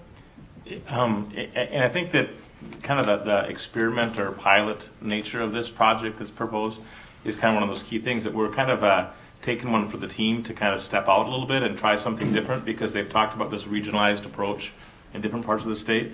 And we have kind of been positioned to be in a pretty good situation to give it a try. I don't think there are maybe some gaps and holes that we need to kind of figure out, but I think that will help hopefully throughout this process identify those a little bit more clearly. And there's going to be some parts of the program that are failures and some parts of the program that are successes. And I think the urgency, to your point, Manager Calkins, is that we need to kind of get out there as quickly as we can. And this isn't the sum total of our efforts. We're still going to need to do some other things in terms of education, boater training, and in fact inspections. You know, like to your point, that if it's not going to catch anything if your lower unit is full of zebra mussels, that's inspections don't catch that anyway. So trying to figure out how to get that kind of I don't think there is a silver bullet program, but there's going to have to be kind of a menu of program options that combined do better than we're doing today. So I think that's kind of one of the goals of this program, is to kind of push ourselves forward a little bit. But you're right. I think your questions are great in terms of looking at the value we get for that investment. Those are good questions to ask. Manager Miller. Well, you know, I don't want to. I know there's been great effort and good thought going into this thing, but I don't feel like voting for a half a Band-Aid. You know, it just doesn't seem to be, and it's not your fault. I mean, you know, this is a great idea, but you know, I don't see it doing anything. You know, it's 80%, which all you need is one boat, and this isn't addressing it, and we don't have all the parts together, and I'm just symbolically going to abstain from voting because on this, because I don't want. Maybe it should be tried, but half a Band-Aid doesn't appeal to me. Yeah, I will say, I mean, I understand what you're saying. We currently, I mean, current programs get far less than what this is hoping to achieve. We're certainly not at 100%, you know, by all means. But I do think it, you know, the goal of this was to capture more watercraft than we are right now. I will say if there are significant changes in the proposal that, you know, the Initiative Foundation may be open to some edits or some revisement of the proposal. So I'm saying, you know, we have these grant funds there. If we do have portions of this or something we want to try to revise, there may be some opportunity to do that. Manager Shackleton. So the Initiative Foundation got a $4 million grant, which came about because we were very close to getting a grant of similar scope and size, which was pulled. I mean, that number was pulled together using pretty good internal data.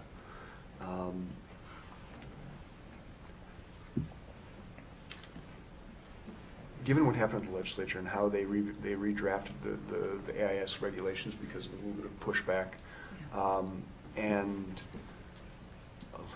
a lack of political will from the legislature to acknowledge this is a real threat, and that there has to be dramatic action that's going to cause pain on the front end because people have to change their habits, as you're pointing out, with the other different example.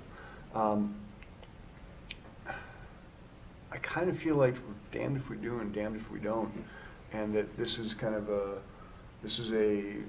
Hail Mary pass to demonstrate that we're actually trying to move the ball down the field, knowing full well that there's not a receiver at the other end. And I kind of echo the reluctance sentiment. For a couple reasons, and recognizing there's also legislation that was authored by folks around, almost totally around Lake Minnetonka, saying we should eliminate the watershed districts and combine them into one. If we're going to go out on a limb and incur the wrath of folks who are fishing to do something that we don't necessarily think is going to be achieved because we've underinvested on a plan because the wisdom of the legislature was such, I feel like we're setting ourselves up to fail and get the blame by people who already don't like us. And if we're going to go into that kind of scenario, I would love to have letters and endorsements from all the little cities around the lake whose political allies at the legislature are ones who authored or co-authored the bills to combine watershed districts because they feel like it's a better use of the funds, which is fully in their prerogative to believe. I don't have a problem with that perspective, which I may disagree with. But if we're going to do something that we think is not going to be successful because of technical capacity and a whole series of other things, I'm inclined to reluctantly not spend $700,000 unless we can get support from our partners, because the buy-in and support is crucial for us if we're going to try to change habits. Have you had any conversations with the Initiative Foundation about slowing down our application? So that, can you talk to me about what kind of conversations you've had with them? Yeah, well, so we have, they have a committee that reviewed the proposals and pushed ours forward for acceptance. And we're not spending $700,000. The grant is for $700,000. So the money we're spending is no more than what we're already spending. We're spending $700,000 if that's the grant. Whether it does, it's public's money, and we're sure. I was just clarifying that it's not. Okay, sure. Yeah. Right. Well, it is when it's granted. Right. The 700. I think at this point, they have not received many proposals that have had some validity to them. I think they'd be open to kind of whatever we want to work out. Whether it's holding off on the agreement until we can push forward as staff and work with these partners, see if we can gain the support, and then come back to the agreement. I think they'd probably be open to that. If we wanted to revise portions of it, I think they'd probably be open to that as well. I think they want to get some money out there and things tried as well. So I don't think we're stuck. I think we could use our time without an agreement and further pursue this. Those are questions I'll have to ask them, but I have a feeling that I think they'd be open to that. So they have awarded the grant, and the question is, are we going to accept it? The That's what we're being agreement, asked to entering do. into an agreement with them would be Okay. accepting that. And step one is tomorrow morning you're going to start talking to cities and seeing, before we spend money on cleaning stations or sticker programs or anything, you're going to go out and see if there's support in the community for it. How long do we have to spend the money? if we take it? Well, I think you could even, like I said, I think they're open. I think, they have through, technically there's through 2019. So whether you push the timeline back even further, I'm not entirely clear. I'd have to really kind of check into that.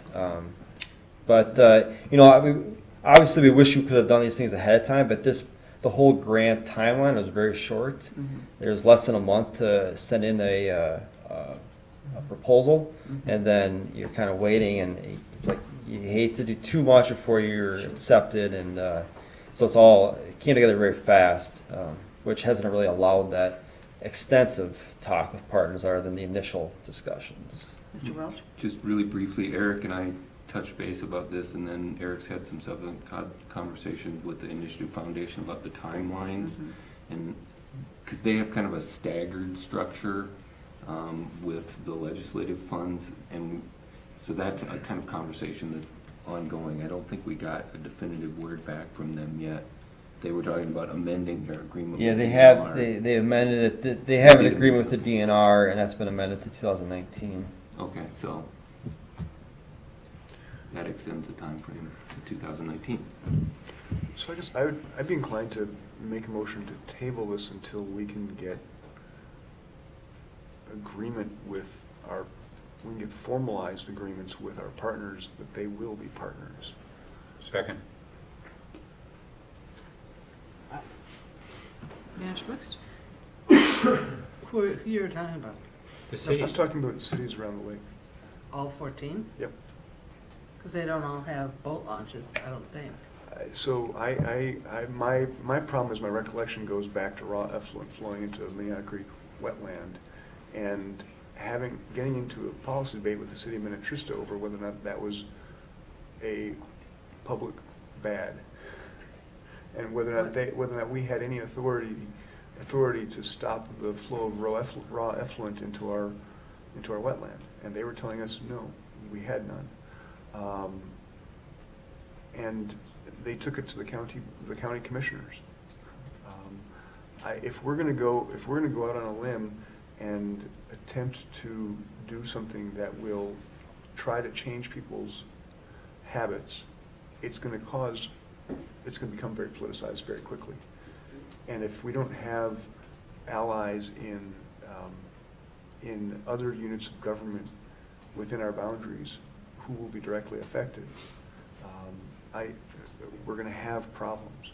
Minnetrista may not have a public launch, but if there isn't buy-in from the political and civic entities in that city or other cities like them, they could very well say the watershed district is doing something bad here, which doesn't help our efforts, the Initiative Foundation's efforts, or the state efforts to control something that's challenging.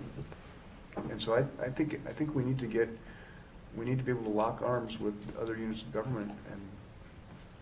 I agree with you about that. I'm just thinking it's going to take a long time. You're asking for our staff. That's a significant effort. That's going to take at least a year to accomplish. I think 6 Mile Creek, we got resolutions from each city in a very short period of time. I agree with you that it's a significant task, which is why I was curious what the timelines were for the state funds, because it is a significant task, and if we waste $1 million, people are going to come at us, and we're being asked to be stewards of $700,000, and if we just blow that money and then get ourselves into a political firefight, that's not going to be good. That's going to be a misappropriation of our political capital and state funds. Let me ask Mr. Dawson to weigh in here. President White and managers, part of this proposal is a chicken and egg sort of a thing. We have not expended a lot of effort other than some brief conversations with other cities about whether they'd be interested, and they want to be sure that there's no cost that they're going to incur.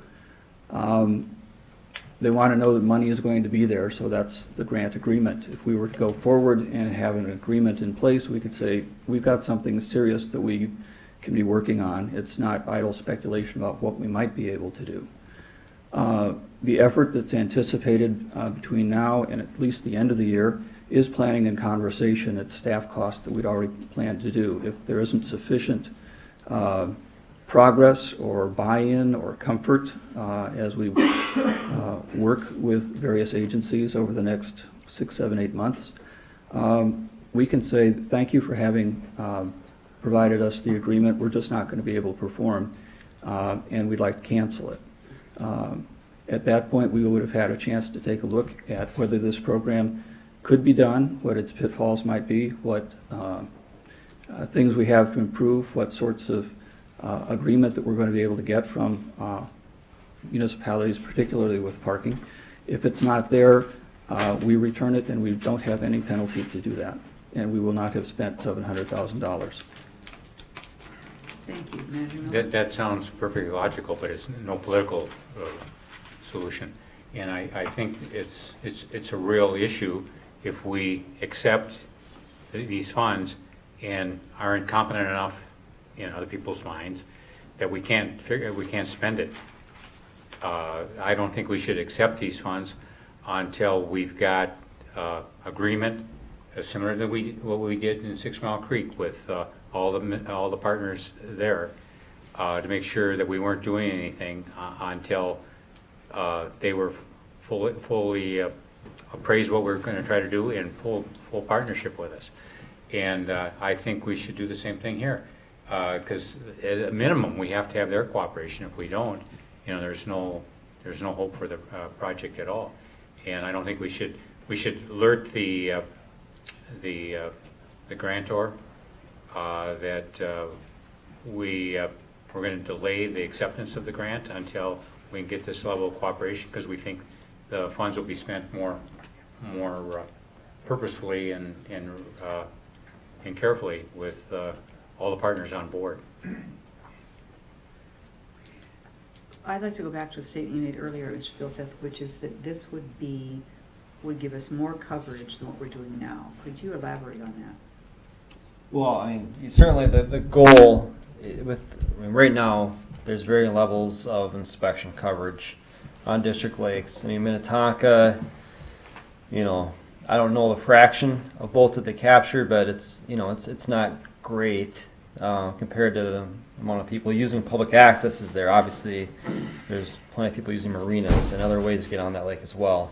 The goal with this would be you're going to capture a lot more watercraft entering the lake just by assuming everyone, or at least the majority of people, are going to try to obey the law and visit these sites and get a parking permit.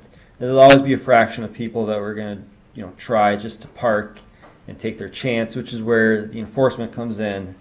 If there is actual enforcement occurring, hopefully it's even a higher percentage. But we'll be able, that's part of a pilot too, is finding that out. And we'll be able to find that out through watercraft inspection data that's gathered. We know how many watercraft are inspected annually in the district. It's been pretty similar the last couple of years. Certainly we can use that to compare how many we're capturing with this kind of model. And I'm not sure I understood the answer before, maybe I didn't ask the question correctly, which is, if we were to implement this program and begin carrying out the actions of this program, would we be then having no inspections at the launches? So the inspections would occur at the designated stations. There would be roaming inspectors covering all these lakes as well at varying times. Plus there would be the outbound, the DNR inspectors at Lake Minnetonka that would be doing outbound inspections. Mm-hmm. So that would be the inspector coverage for these lakes. Mm-hmm. Thank you. One of the problems that was identified back when we had the AIS task force is the idea of the one boat that slips through if you don't have 100% coverage. And we went ahead and adopted a program, even though we knew that we couldn't stop every boat and every piece of foreign flotsam. And so the fact that it isn't 100% does not discourage me from supporting it. We had one very heartfelt statement or a continued statement from one of the members of that AS task force that if we didn't stop them all, it wasn't even worth doing.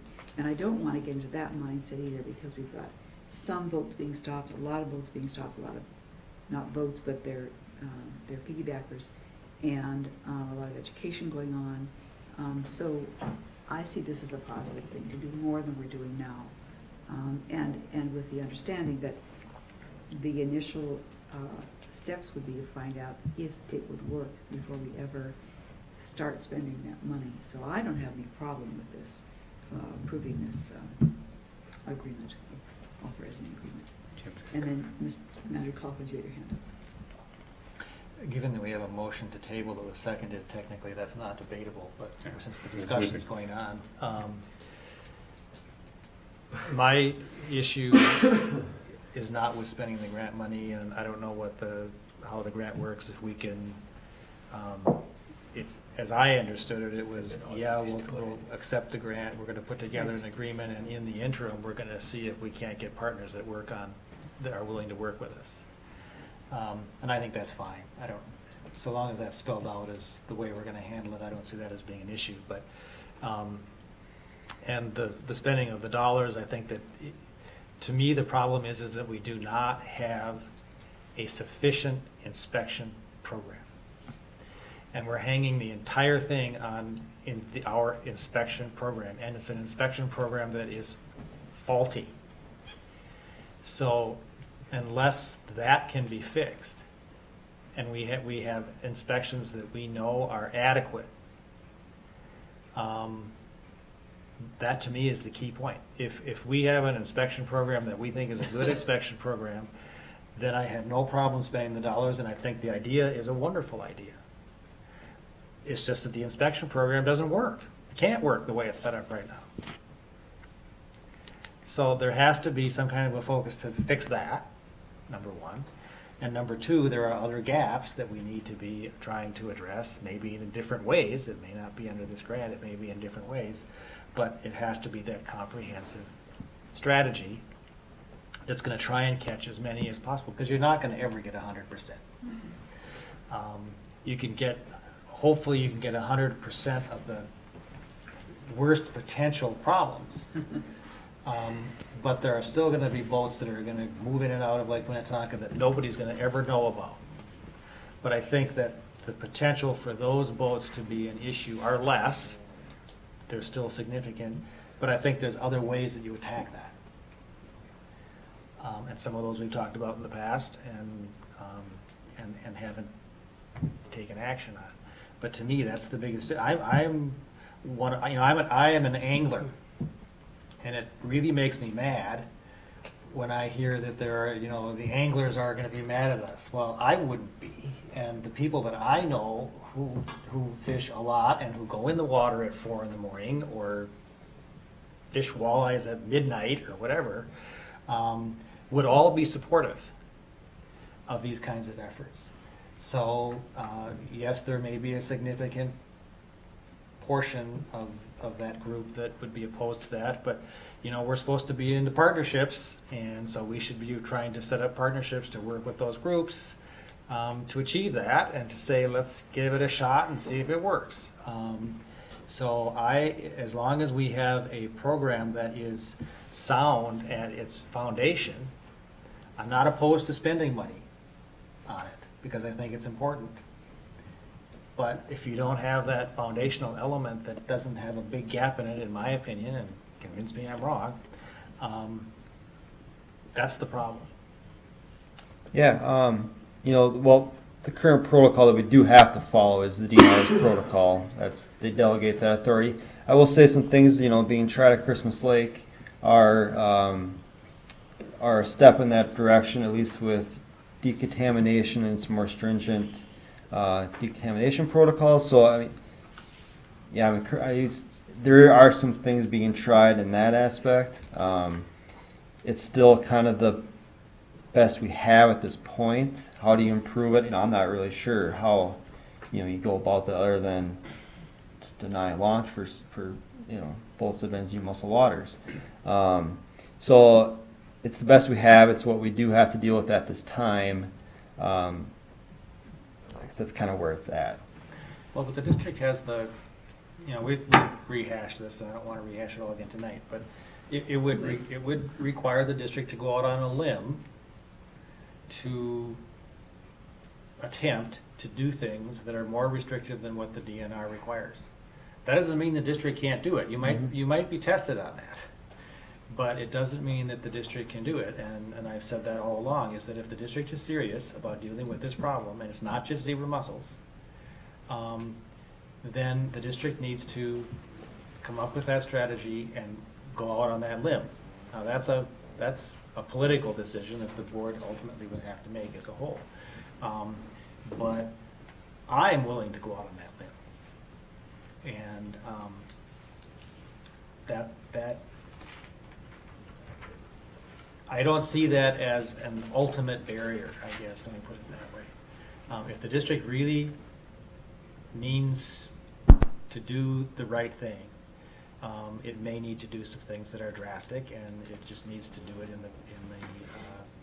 in the best way possible to try and achieve that end goal. Manager Shackleton, and then we'll vote on the motion. Oh, I'm sorry, Mr. Welch. Well, and as long as Manager Shackleton's going to take the floor here, that this would be right. So, just point of order, there is no motion on the floor, so there's nothing to table. Just to that effect, so you may wish to clarify your motion a little bit that I read or heard to be, let's not do this right now. We've got some direction for staff, and so we're not saying no, but we're not saying yes right now. But I turn it to you to make that clarification, Manager Thank you, Shackleton. Mr. Welch. Understood. So a more appropriate motion would be to, trying to think what a more appropriate motion You could direct staff, you could vote on the, staff is looking for authority in the resolution to adopt the agreement, or you could direct staff the managers have expressed some ideas about things you might want to see. Well, then, so recognizing the motion to table is not in order, I think of Christmas Lake, because I agree with Manager Calkins. Is this in form of a motion? It will be in a second. I'm kind of talking away just a little. Christmas Lake works because we are doing something that is very, we're pushing the envelope. And our partners are very loudly the residents of the lake, and very emphatically the city of Shorewood. And as partners, those three entities, we have pushed the DNR to do things that they've never done before. And so we have been groundbreaking. We have been we've been exemplary in the country. I don't see a similar paradigm with Lake Minnetonka. I don't see the LMCD here saying, come on guys, let's do this. Let's really do this. I don't see the city saying, all right, let's build the infrastructure, we'll try to figure out the cost because this is the right thing to do, we'll work together. Instead, I see the watershed district sticking its neck out in a hyper-politicized environment where the political leadership from St. Paul is reducing the ability to keep track of who's moving around. And I'm not when I refer to anglers, Jim, I'm not talking about you and me. I'm thinking back to that August night in 2012 when we were on the west end of the lake, and there were a bunch of political candidates in the room with 200 to 300 of their best fishing buddies who were saying we were going to, end fishing as you know it. And cooler heads prevailed, and we have moved forward in a way that makes a lot of sense. I guess I would like to make a motion that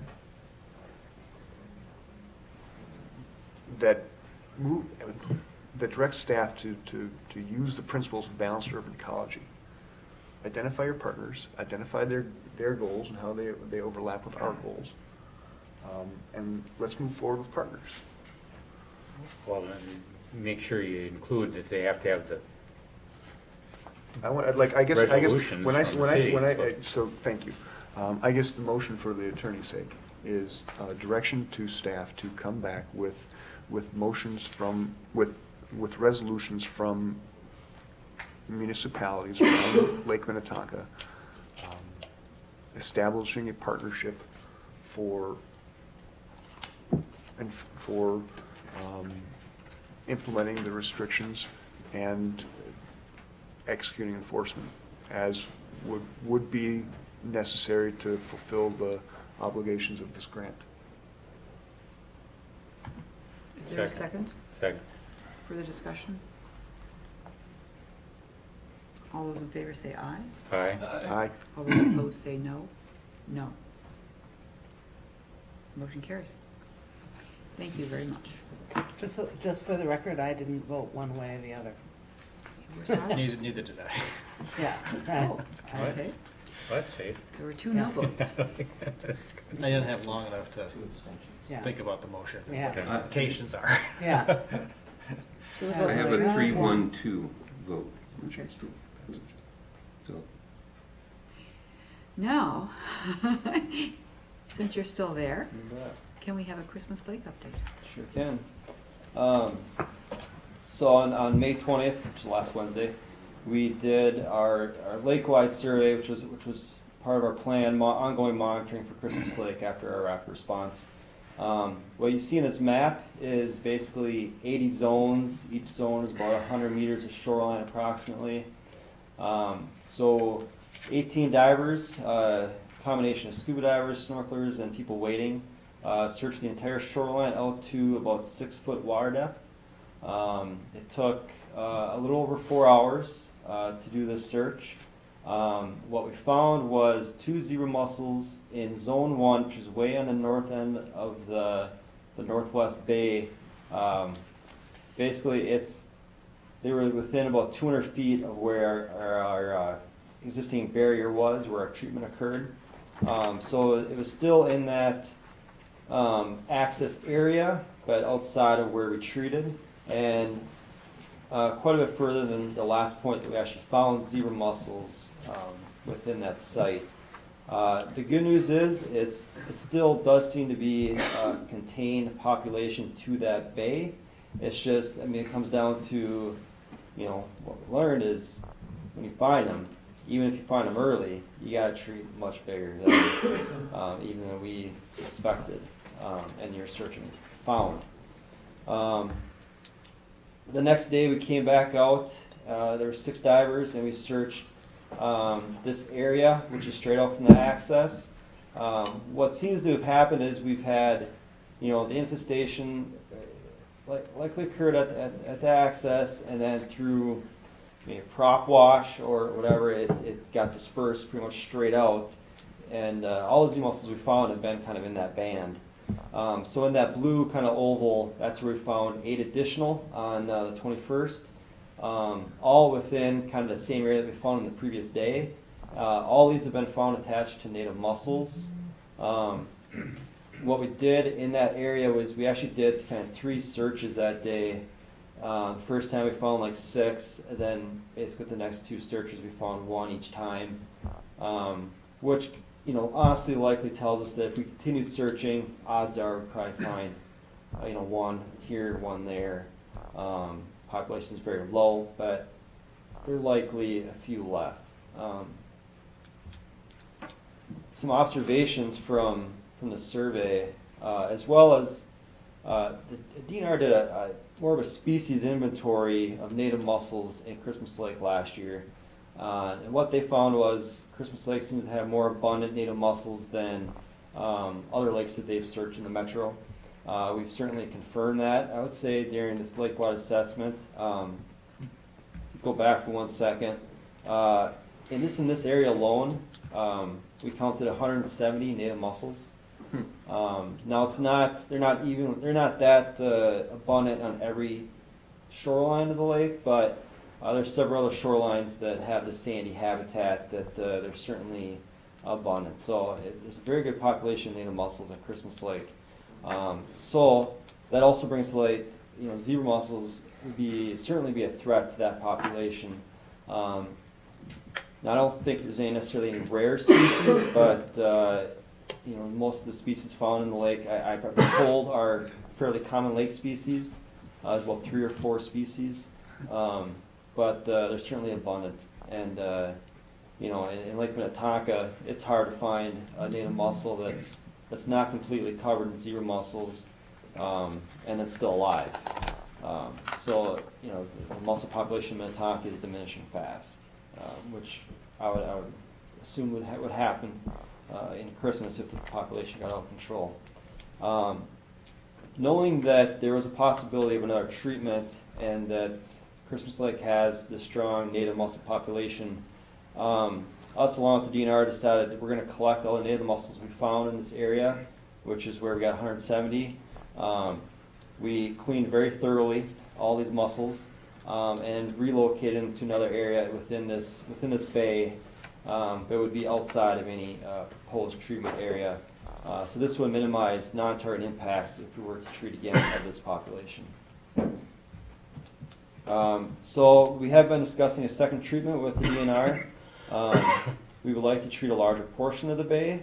You know, the population is still contained, and you know, kind of what we found is, you know, it's going to take ongoing monitoring, hand removal of what we find, and follow-up treatments if you really want to be aggressive and try to actually eradicate a species. Christmas Lake is still the best case we have to this date of actually achieving that. So basically the next step is tomorrow we will be installing some barrier in the lake along with the DNR in the immediate area that we found the zero mussels.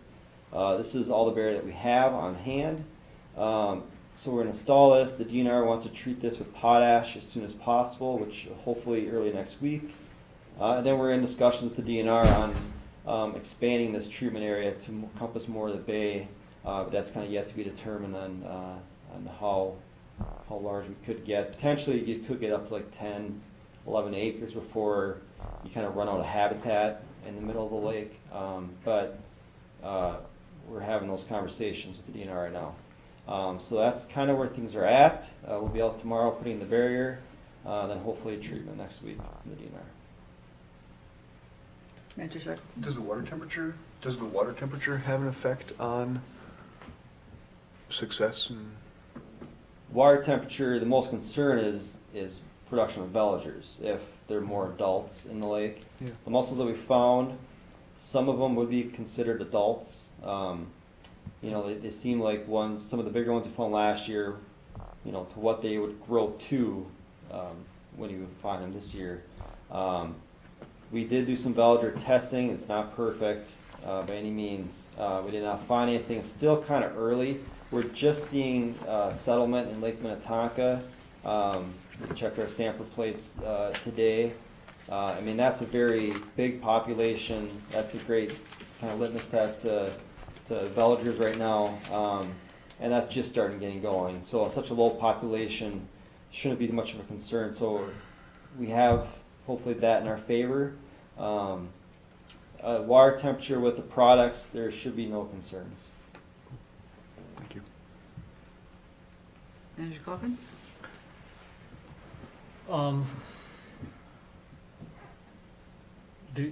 How many samplers are there in Christmas Lake? So we have worked with homeowners we have volunteers, so there's a total of 14 samplers on the lake, including one to public access that we check.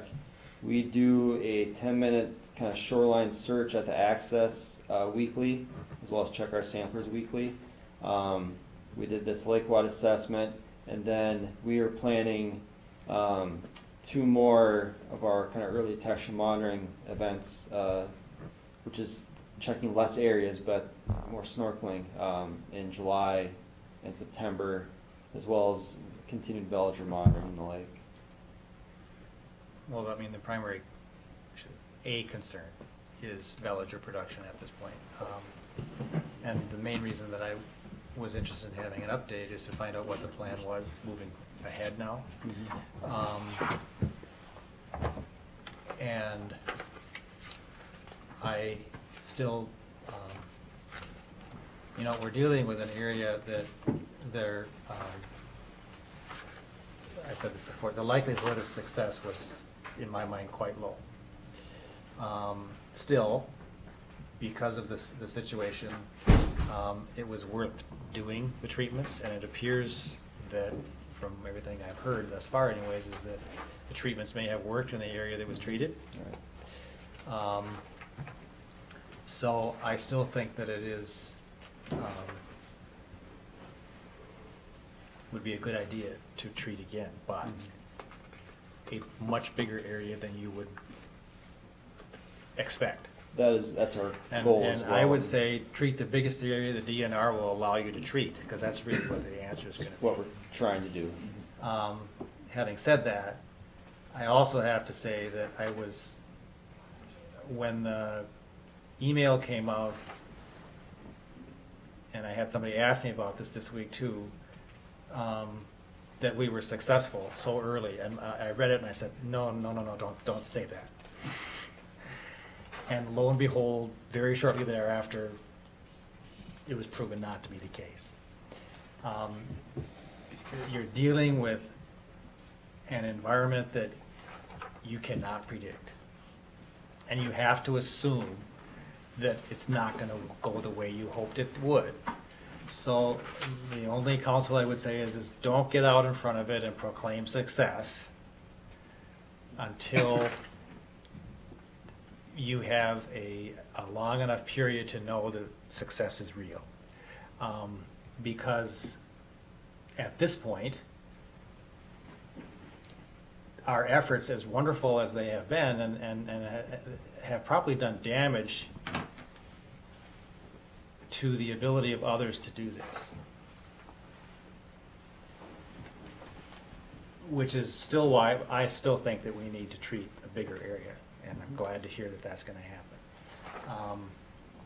But we have to be really cautious about proclaiming success. I understand why people would like to go out there and do it, because it would be a wonderful thing. But we have to be realists and understand that we're dealing with with natural systems, and the science is not at all clear, and we need to be very cautious about making statements about what we have or have not achieved until we can be really confident that that's the case. Yeah, no, we couldn't agree more. The difficult part is getting your exact message across with these news releases, with media, again, to carry your message. It's like what you said, the treatment area was successful, and that the actual treatments did appear to, kill all the zebra mussels. We've been operating off of kind of a 2-year time frame from the time of the treatments of not finding the zebra mussel to call it more successful, and then from then on, every year you go after that. It's just more confidence you have in that. So that's kind of what we've been operating off between us and the DNR. We have kind of established kind of a 5-year monitoring plan on the lake because of that need. That it's too early. It's definitely too early. That wasn't our message. That we have complete eradication. It's the treatment area, which when you see it in the media, it can easily be construed other ways. I would like to echo that we've been very careful in working with the media to try to say that things are successful as far as we know under these conditions. What you have with the media is they continue to want to have a more simple answer to say yes, it worked or it didn't, and we continue to try to make sure that they understand that we can't say with exact certainty that we've been successful, but we've had some things that have worked, and other things that we have to spend more time to see that they really have, that the whole situation's been taken care of. Well, I believe even the DNR's stipulation is that something has to be shown to be zebra mussel free for 5 years before they will consider that water body to be. Which is why we kind of had a 5-year monitoring plan. And we have carried that message forward too. Anything else? Thank you for the report, Mr. Vilsack. Mr. Wilson. Mr. Erdahl, Administrator's report. Thank you, Manager White and managers. I have a few updates. One, I think that some of these things you may have already heard a little bit about. The Master Water Stewards Program initiative, that's a partnership with the Freshwater Society and the Minnehaha Creek Watershed District, won an Environmental Education Award last week at the Environmental Initiative Awards, and those are actually pretty competitive awards programs that have a lot of applicants, so it's one of those things where it's an honor to be a finalist, and then it's even more of an honor to win the award. So that's really congratulations to our communications and education staff.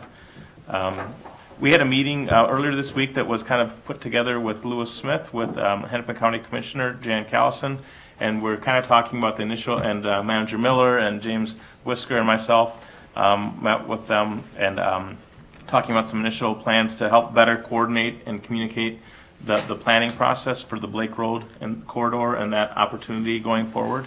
So we had some really good support from there, and have a little bit more work to do on our side to get some agreements made and maybe a subcommittee developed for the planning committee. Also, I met earlier this week with Greg Lace, who's the Wilderness Inquiry founder and executive director. We're already doing some education program sponsorship or partnerships with them, and we're looking kind of for opportunities to do more with that. They do a lot of programs to get kids out onto places like creeks and lakes, and they're looking for using more of our facilities to do that too. Also, just a quick note that Tiffany Schaufler's been selected to be one of 22 people serving on a Hennepin County multi-jurisdictional all hazards mitigation plan update. If that's not a county mouthful of a committee. But she'll be working with other agencies across the county to kind of do some planning, and I think a lot of this was due to her efforts last year with the flooding and some of those things that she was made some great connections and partnerships with those folks, and so we're looking forward to kind of her involvement in representing the district in that. And then also I was going to actually maybe invite James up too a little bit to talk. There's some updates on the Lake Zumbra. There's been a study done on some past flooding that was done there, and it's not really kind of a, although the technical update is maybe that there's not a magic solution for surface level impact or improvements there. It's mainly that the 6 houses I think that were impacted, they need to kind of adjust with some pumps and maybe some tiles to kind of impact and coordinate with other to have kind of advance notice of when the waters are rising to mitigate flood damage, because where they're built and where the water table is not there's no easy fixes for that. And I don't know if you have any more to say on that, and also to talk a little bit about your meeting with the Army Corps of Engineers earlier today too. Sure. Thank you. And then to follow up on Lars's summary of Zumbra, the reason we want to give the board a little bit of an update is yesterday district staff met with the City of Victoria just to kind of refine our understanding and fine-tune a little bit of the draft report in preparation for a meeting on Monday evening with some of the residents around Zumbra. So that's a sort of an interim step in bringing the information all together and coordinating with the residents. So you'll be receiving a notice of that tomorrow. But as you know, in 2014, there are about 15 lakes across the district that received an all-time high lake level.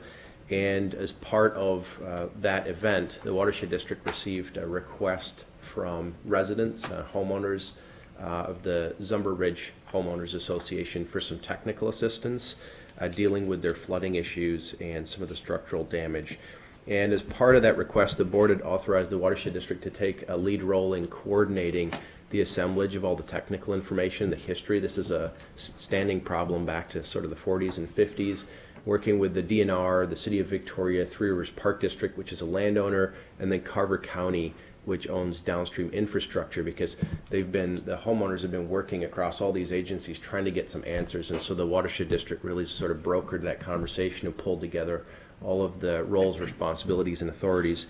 And basically the findings are that 64% of the damage claims that were represented in the letter, I think it was about $500,000 approximately, 64% of those were claims for landscaping, so not everything was direct structural flooding. There were 6 homes in the Homeowners Association that actually had water damage to the principal structure. 3 of those 6 were from overland flow, actually the lake level bouncing and getting towards the house, and the other 3 were subsurface. It was groundwater seeping into the basement. So the overland flow is primarily from a backwater effect from downstream lakes, Sunny, coming back up into Zumbra.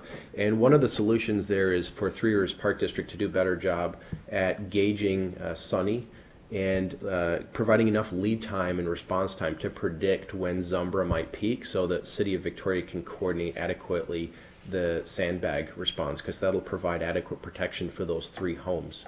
Alternatively, those 3 homes could invest in some kind of permanent solution that would need to be permitted, berm through their backyard or something like that. But sandbags are probably going to be cheaper, easier, more efficient, and it's just a matter of sort of the time lag and coordination effort. And so that's a positive. For the ones that have some subsurface issues, the easiest solution is really sort of sump pumps and drain tiles, and those are going to run until the lake levels drop down, obviously. The final thing for Three Rivers to work on is part of the outlet structure gets clogged with debris, and there's critters out there, there's beaver activity and that sort of thing, and so they need to do a better job during the flood season and high water levels of doing more frequent inspection and maintenance. And so the solutions are pretty low tech and pretty simple, and I think we've better quantified what the problem is and how it works. So hopefully on Monday we'll be able to provide at least a little bit more clarity and answers to the residents. And it seems like the agencies that are involved very pleased with the output of the work in terms of bringing all the history together and providing some clarity all in one document.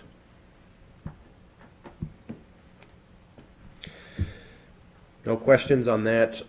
Last meeting with the Policy and Planning Committee, we talked a little bit about the permitting department's goal of achieving better outcomes than through regulation alone via innovative partnerships. And one of the issues that we flagged recently and that was discussed at Sensible Land Use Coalition was a complex regulatory environment of the Army Corps of Engineers, the DNR, the State Wetland Conservation Act, and then local regulations, how those layer together and interact, sometimes compete and conflict.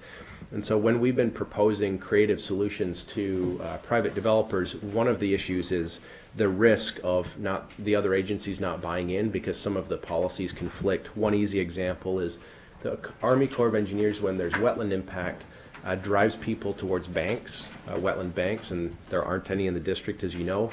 And other wetland regulations like the Wetland Conservation Act and our rules drive people locally. So there's sort of incongruousness between the respective rules.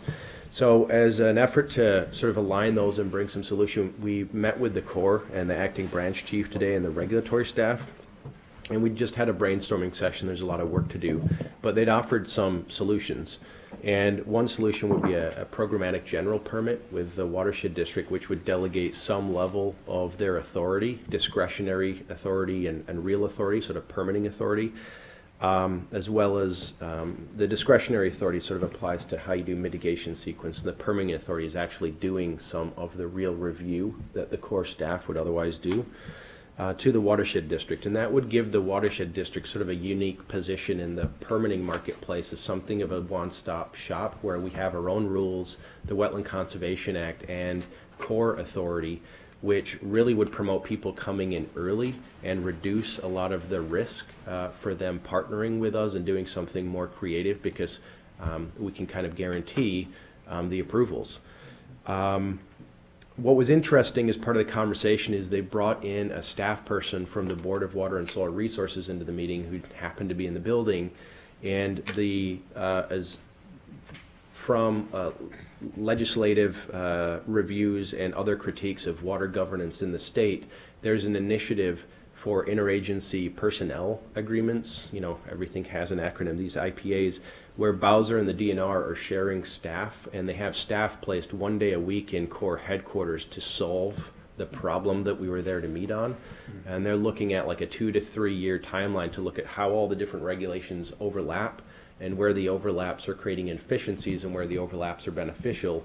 And that will push changes to legislation and local rules.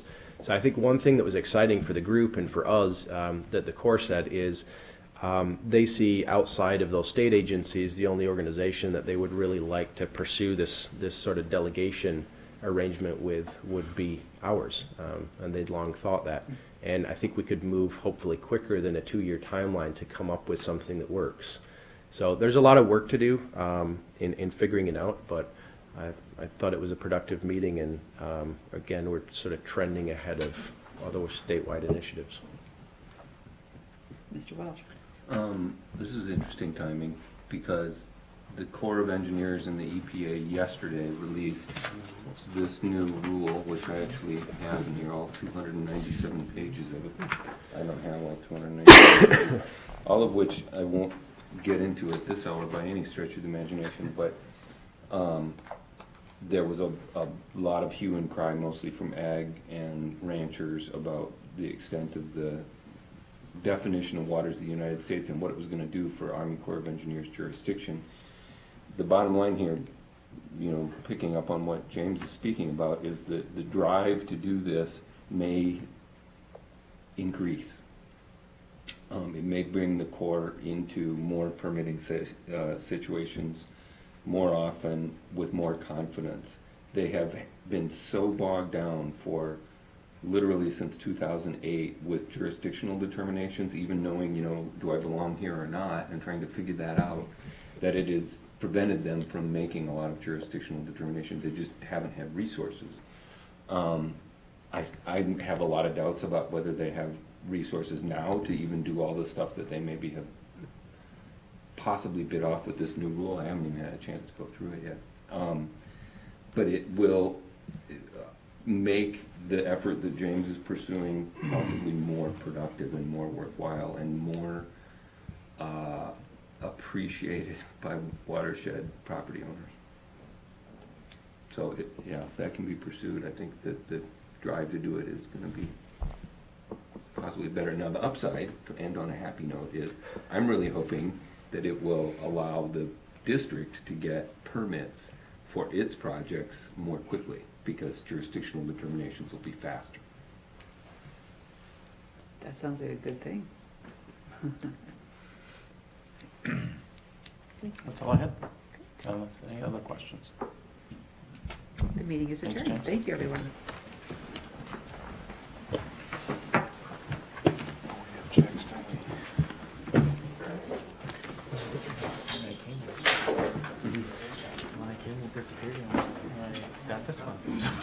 That one is not mine. So there's this one, was over here. I pulled those two out of my bag. Signatory authority for the bank accounts. Did you sign it?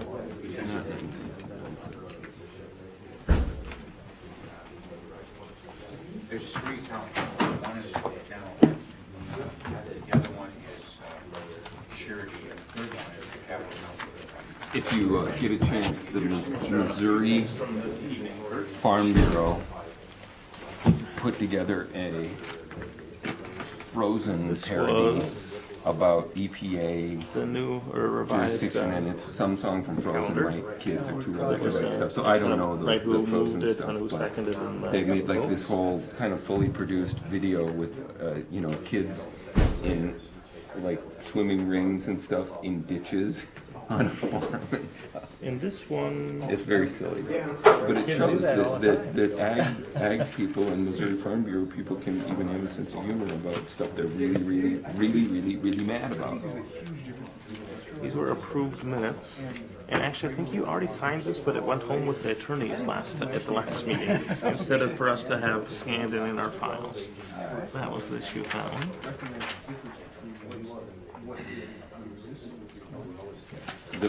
These guys, the big ag lobbies are.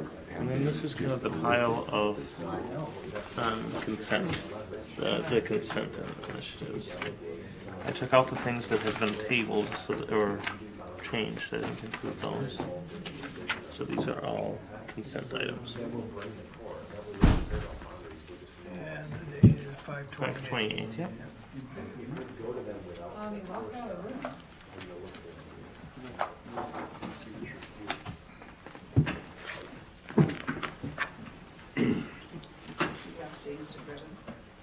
Hey James, has Dick left? Can you just put Pedro in for us?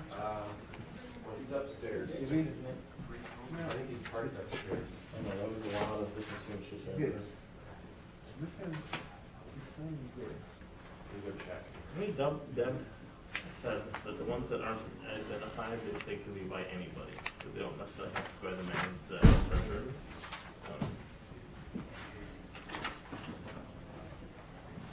But that's good that you saw that one, because that was on the side.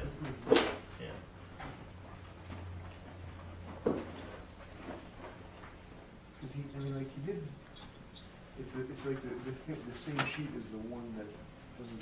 I would imagine you're experiencing what I did 3 years ago. People talk about something had happened and they all know it and I All don't these, know it. all these acronyms, yeah. And there's that too, yeah. Yeah. It's kind of Bowser alphabet this and soup. Bowser that. So on these ones, the transactional account application disclosure. So each one has the original cover sheet with the resolutions, the accounts agreement, the, yes, and then this, they're all blank, and I don't know if that's intentional.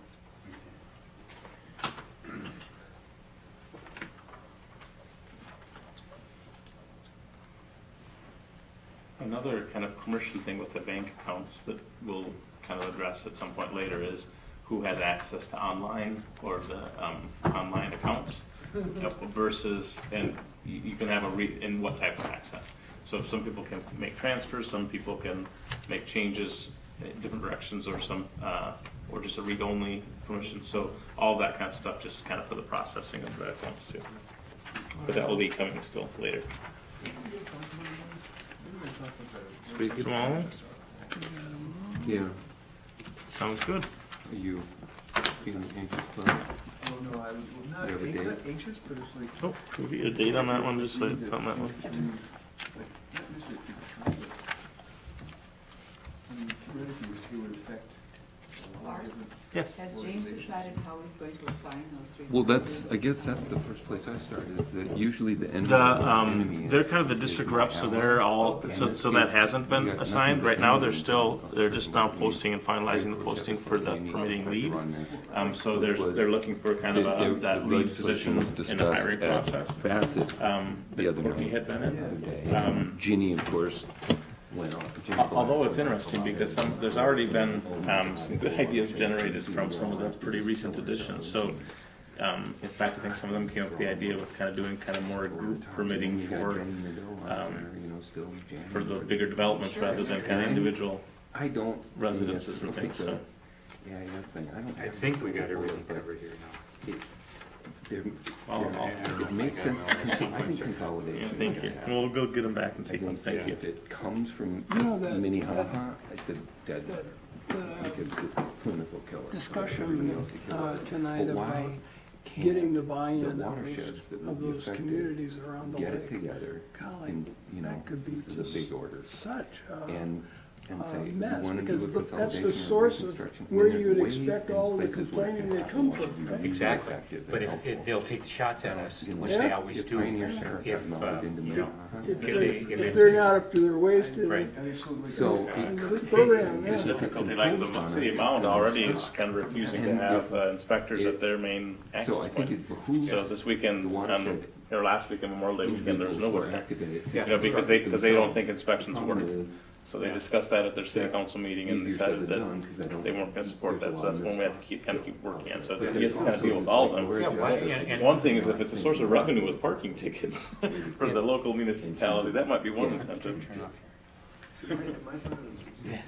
No, Yours is on too, Dick. no, that's her. That's, That legislation is about. Right, it's all.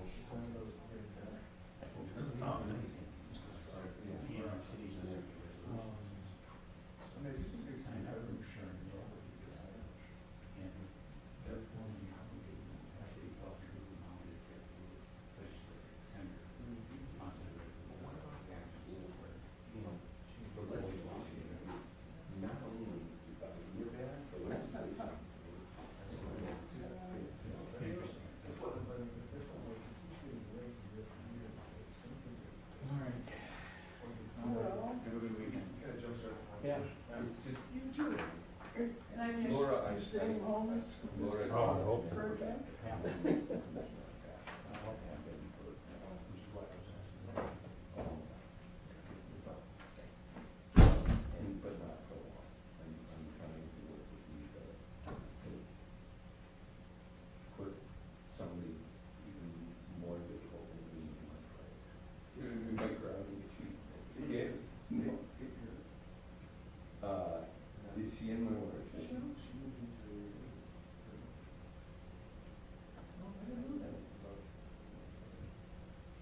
one did you ask about? No, I was thinking of a guy named Hugh Morris. He's a riprap guy, and he's done tons of riprap on the lake around here. But he worked on he built the rain gardens in my front yard.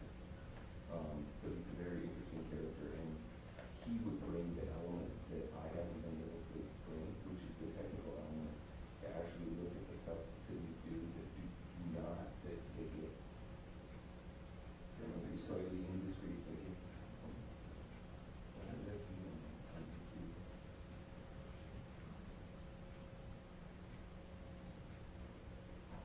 We want this and we want that, and our feasibility study says 5 stakes and all, you know, like, okay. And then you go out there and it's just wall rock.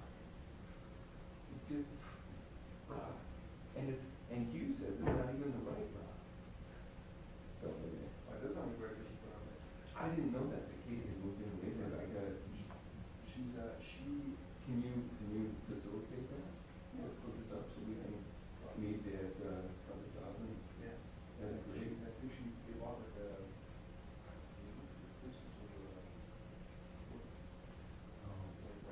Well, she must be good at funny. So, I think Laura's a great connection, and you've already been in connection with her. She's super smart, super capable. Well, it's just kind of looped in that email. I think that Kevin Bagolke from 9 Mile had kind of looped me in thinking about it. I think we were the only ones that weren't included in that, so which was very nice of them to include me. And I think it would be nice to have some meeting of that group to The say, administrators. yeah, the administrators, just for us to get together as a group saying, okay, this legislation happened. It comes up occasionally, it sounds like. But I think the big opportunity is how to address that in the off session, if and when that off session ever happens. And to work with Joel also to kind of figure out some advice for him, but to collaborate as much with the watershed districts and the watershed management organizations as the lobbyists, because I think they might have some connections and insights into how to communicate too. I also think although there's I think that, what is it, I have to figure out what we do with the 18th, on June 18th, there's a fundraiser. I keep getting an email and invitations for. That was the greatest hits of that's Senate District 33, that's over at Lafayette Club. They have a fundraiser event for the local Republican Party. So we go to that and see folks like Osmic. And I've never heard Osmic. I've met Osmic before. You were for that. No. And also when you meet with the other administrators, you're going to find out some of them just assume being merged with somebody. Maybe we don't. Well, yeah. They're not all our allies. And that would be good knowledge to have too. Maybe they're spurring some of this legislation. I just think, I don't know. I don't know about that. I can tell you. Well, I think the Pioneer Sarah Creek folks, I know some cities want us to do that. I think that was kind of that legislation. That was the only change to our middle, I think that to create 3 mega districts. I think that really all it did was add Pioneer Sarah Creek to ours, which in terms of hydrology doesn't make much sense because that goes north up towards. It's the convergence. So it begs the question, why? Because these things are. Well, I'll give you a great answer Well, for why. Because there is a vast imbalance in the effectiveness of the organization. Well, I really get that, but when we look at from a hydrologic perspective, if there was some sort of, if there was a basin organization into which everybody pooled their resources, that would be a way to get a little bit of equity across the hydrologic region. The merger, I think, is an artifact, to be honest. I think the main agenda is to get elected city officials serving as the managers of those roles. That which is in the legislation, so that's so that elected people are in charge of making decisions about Spending taxes. dollars and electing. Yeah. Which is That's the main agenda. And I think that the merger type thing is just a mechanism to do that. Right. Yeah. And local control and local authority, all those types of things. And will inherently make them, I mean, I'm speaking from 20 years of frustration, it'll make the watershed organizations inherently less effective. Yep. It just, right. So I think Brian's right, I think it's not going away. And is there a way, and I think the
control, so I'm not sure what his agenda or timeline will be, kind of a special session coming up with some of this stuff. Well, Brian, what about the fact that like the board is just, the buck stops at the board? If the board doesn't support it, it doesn't happen, right? I mean, how much can we rely on that?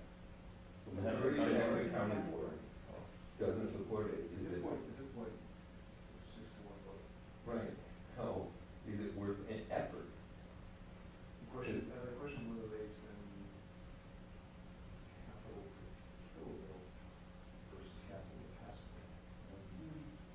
There's 6 to 1 opposed to extend capital to Pasco, which is different from the extend.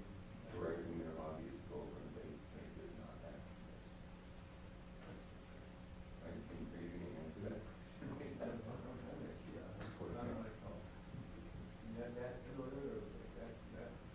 I read the bill, but isn't it, so it's kind of a voluntary mechanism that the board needs to approve? Or how would that work exactly? Yeah, it's a May. It was May, yeah. But the board, would put the ball in the board's court, which I guess is a good thing. But yeah, the basic structure is elected officials are the only qualified people to serve. 3 entities, watershed district taxing authority. It basically turns watersheds into piggy banks for cities. Right. Sorry, that's what it is.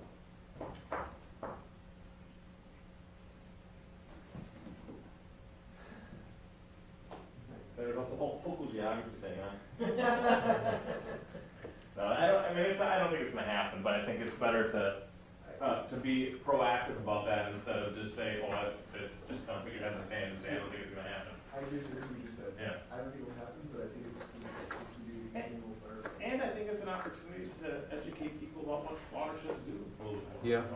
Leverage that public opinion survey and say, where people like us, let's get out there and talk to them, Well, Stuart Smalley moment.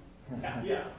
So, but Brian, Jeff is not the only one who's been interested in change. I've had, Mike Opat has long thought there's inequitable entities. So I wonder, to your point about pushing something positive as opposed to killing something negative, what if the administrators came up with an idea that addressed some of those needs and was better, and then the board could say, hey, wait a minute, we like this. We want, let's reform this way. Yeah, so the background there was OPAT, who grew up in North Minneapolis and lives in Robbinsdale, has always been, at a very personal level, very envious of the Chinook Lakes and Minnehaha Creek, and how that is an asset, whereas Shingle Creek, where he grew up, which comes out of... Shingles. What does Shingle come out of? I don't know, but it is... Runoff from Rose? Basically. Well, it goes north to about Bryn Mawr, right? No, that's Bassett. Yeah, that's Bassett. Medicine Lake. Nonetheless, Right. it is not a community asset. It flows to North Minneapolis, but it's been totally unaffected. It's only better than Bassett because Bassett is totally buried and is in the pipe. Yeah. Only part of it. I don't know. There's very nice But it's not an asset in Minneapolis the way OPAT would care about. Well, when I lived in Northeast Minneapolis, he said, hey, how come they filled the wetland, made Columbia Golf Course, and they scooped out the wetland and made Lawrence Park, We didn't like that. Those events were 60 years apart from each other, but, there's that too. Maybe even in that 80s. But yeah, Mike, I have sat with him and he said, consolidate these northern watersheds and make them more capable. That you definitely. And he wanted. Are some of those WMOs instead of districts? Don't they all kind of share administrative office or something? It's not, several of them have the same address of some office and. Yeah, like Judy Jass is the name of her entity. See you, Brian. See you later. Thank you. Shingle does with West Mississippi, and that's Judy, and her little organization is called Jass. And I think she's pretty good. I don't know her very well. Bassett kind of went out on a limb once, hired an administrator who didn't work out very well. He was a great guy. He's actually a manager from 9 Mile. And it just was not the right job for him. He wasn't a political person, and he kind of got... So then we had to lick our wounds for a while, and then kind of got it back together again and hired Laura again about a year and a half or 2 years ago maybe. So Bassett has its own dedicated part-time administrator.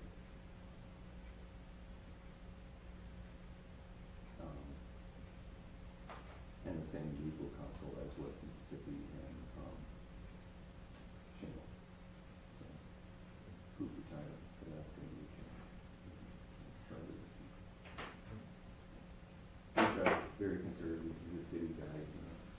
He actually does LMCD too. So, is that group talking about getting together? No, No, just- I think that there's that email, well, I don't know if ago, whenever that legislation was drafted, that was introduced, and a couple of emails kind of follow up, and then I thought it would be worth trying to assemble that group in some way to, there should be a little bit more coordination, collaboration, project idea. If James is able to put together some really cool partnership opportunities with the Corps, especially for some of the more established districts, they should aspire to, or kind of figure out some way to do something out in their communities too. I don't know. It would be really helpful and would directly speak to some of the drivers, some, not all, but some of the drivers for that legislation. Well, I have a meeting with Kevin and Claire tomorrow first thing, so I'll mention that you're interested in that. I'll follow up with them, And we'll go from there. Or one with Claire and Kevin right after that. Well, even with the AIS grant, I think one of the challenges is I was trying to figure out if we had to kind of develop partnerships. No, I suppose we won't be able to count that against the match to the grant if it's prior to the grant agreement. Well, but in no. no sense, we were kind of over the percentages anyway for some of those. And I understood that those guys weren't really, I don't know how they've got their things configured, but I talked to Eric about it, and I thought he was saying they're gonna spend money that we already. And I think part of that though could kind of be to help cities develop some of those model ordinances that they could. And then to your question, whether they have the authority or get challenged on that authority or not, that's a whole other thing, so. Yeah. But,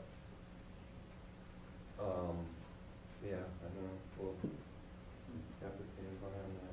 Similar time. So, Bill would probably be here the next meeting. Maybe I should make a motion to consider. I'll vote on the side.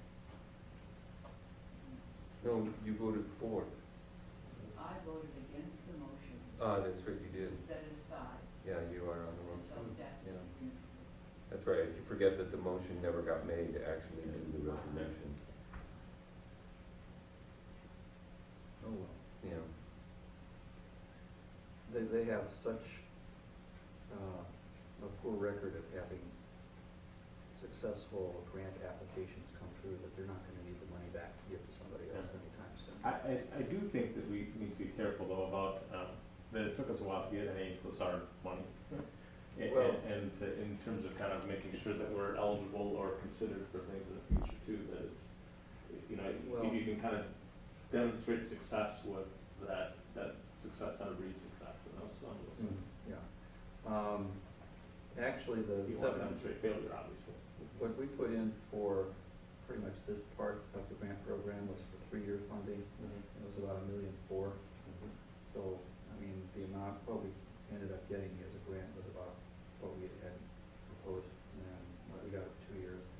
The other thing, when the LaSarre SAMS committee or council made that recommendation, and they said it's going to run for 5 years to be evaluated, they essentially said we aren't going to touch AIS again until about 2019.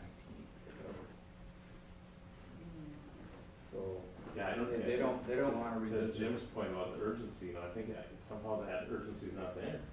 And I don't know how to light a fire on people because you can't, I don't know, it's hard to right how they are roll. Right now, we can't. Inspections is the best tool that's out there. It's not, it's far from perfect, but it's the one that's going to have the opportunity to get the most watercraft. It's the rock and the hard place of the urgency against the difficulty that we human beings have with change.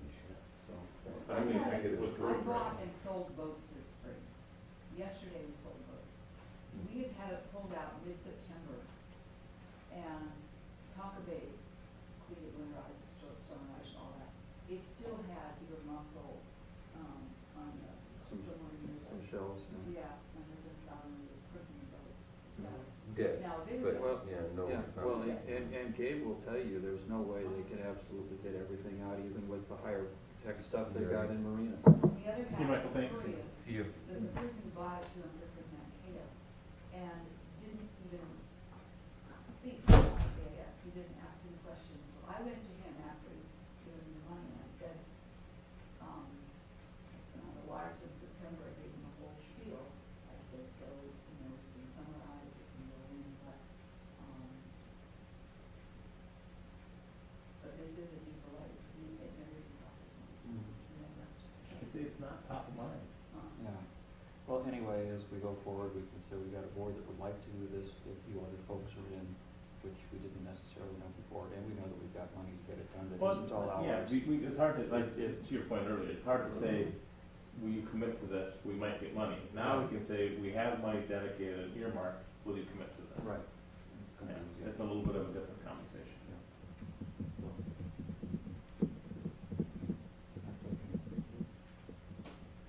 I think we're gonna try to talk to Mr. Calkins and find out every time he brings it up, he says we have an inadequate inspection program, but he never has identified what would satisfy him to make it successful. So we're gonna have to talk with him and whatever, and it's the only board member we really need to talk to, because whatever, his opinion will carry weight with the rest of the board when it comes back. Well, and I think, although Eric kind of, responded to that, we're using kind of the DNR's delegated authority.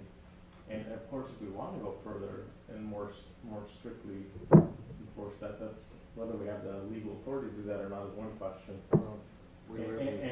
Then you're really getting yourselves out of political. Yeah, the thing is, we really don't, and we can always inform, and the DNR can say, well, okay, that sounds like an interesting pilot, we'll let you do it, which they're more amenable to doing than they were 3 or 4 years ago when all of this stuff was coming down. Well, part of that is because we've built that connection with them, so there's that trust and relationship building that, especially Eric and Keegan, and so at that level, to have kind of that commitment is important. And for your information, I worked to restore it with Jim Japs and Pierce along the way too, so we've been able to gain credibility and trust in working together over the last 3 years.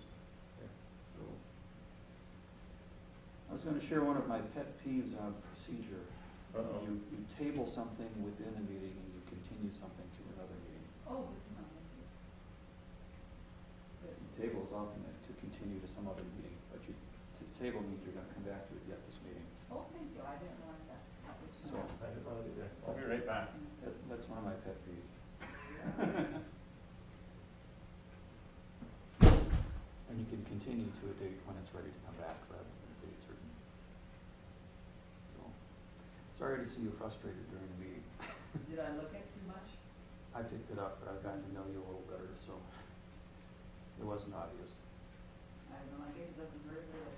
And after the meeting, Dick said that this was a really good proposal, but the politics were set up, and I thanked him. I said, I was looking at this on a real practical basis of what's going to happen.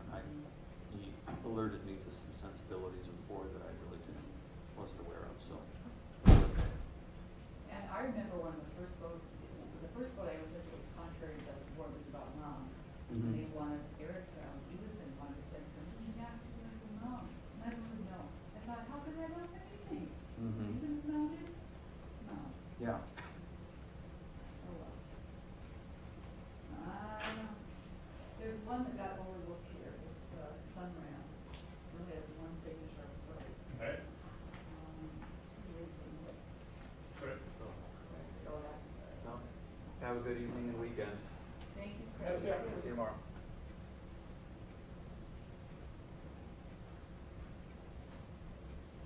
Now, I did not call Joel, and maybe there's no point in my calling him, but I'd like to know fairly soon what I can say if people ask me when he's coming.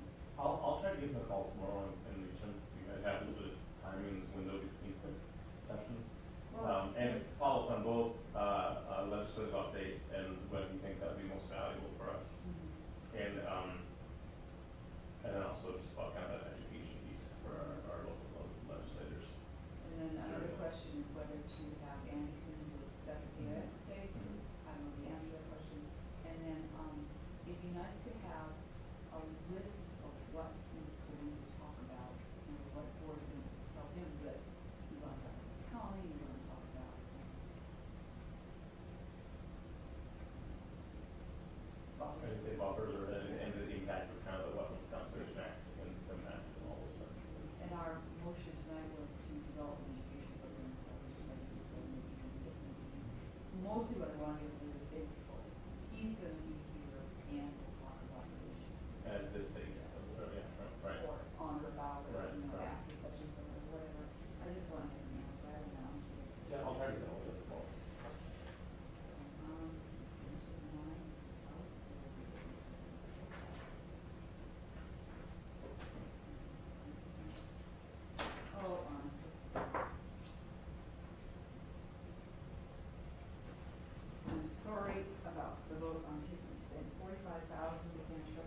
Yeah, I think it's one of those things where I think it would have been easy for her to kind of include some of that information up front.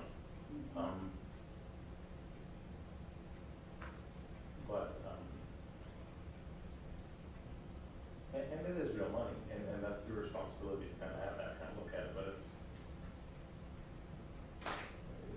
expensive to do these things. And especially to do them right, if the last plan was done in 2000, it's about time we have maybe to approach how we're caring for the land, especially when we acquired a lot. It sounds like kind of back in 2008 when prices were good and money was cheap. And Jen's one of the loudest voices saying, you gotta have a plan, you gotta have, and so she's giving it to us and he's talking about it. Yeah. So much paper in that, anything else here? No, I have a big stack. I'll have to re-sort through it. I think maybe. There's something here I have to sign and give to pieces or.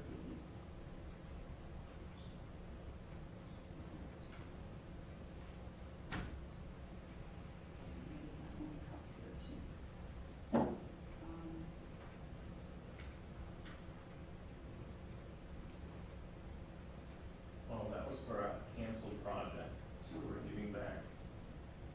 So they didn't have to wait until next one.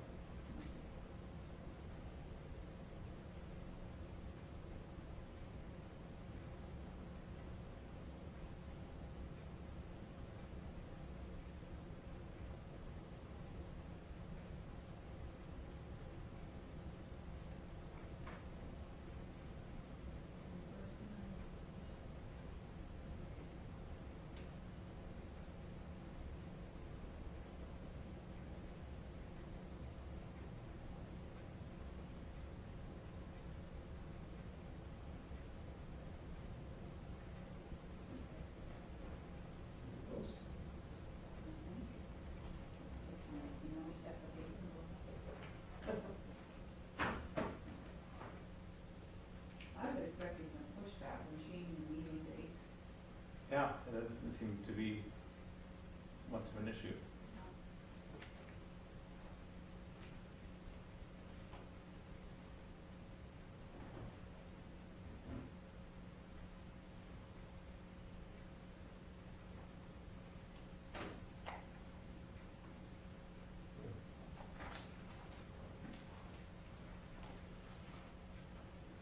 I need to use the limiter before I leave. Well, yeah, you can go out either way. I'm going upstairs and I'll be at my desk for a little bit now. Then I'm gonna come back out the back too. So, All right. thanks.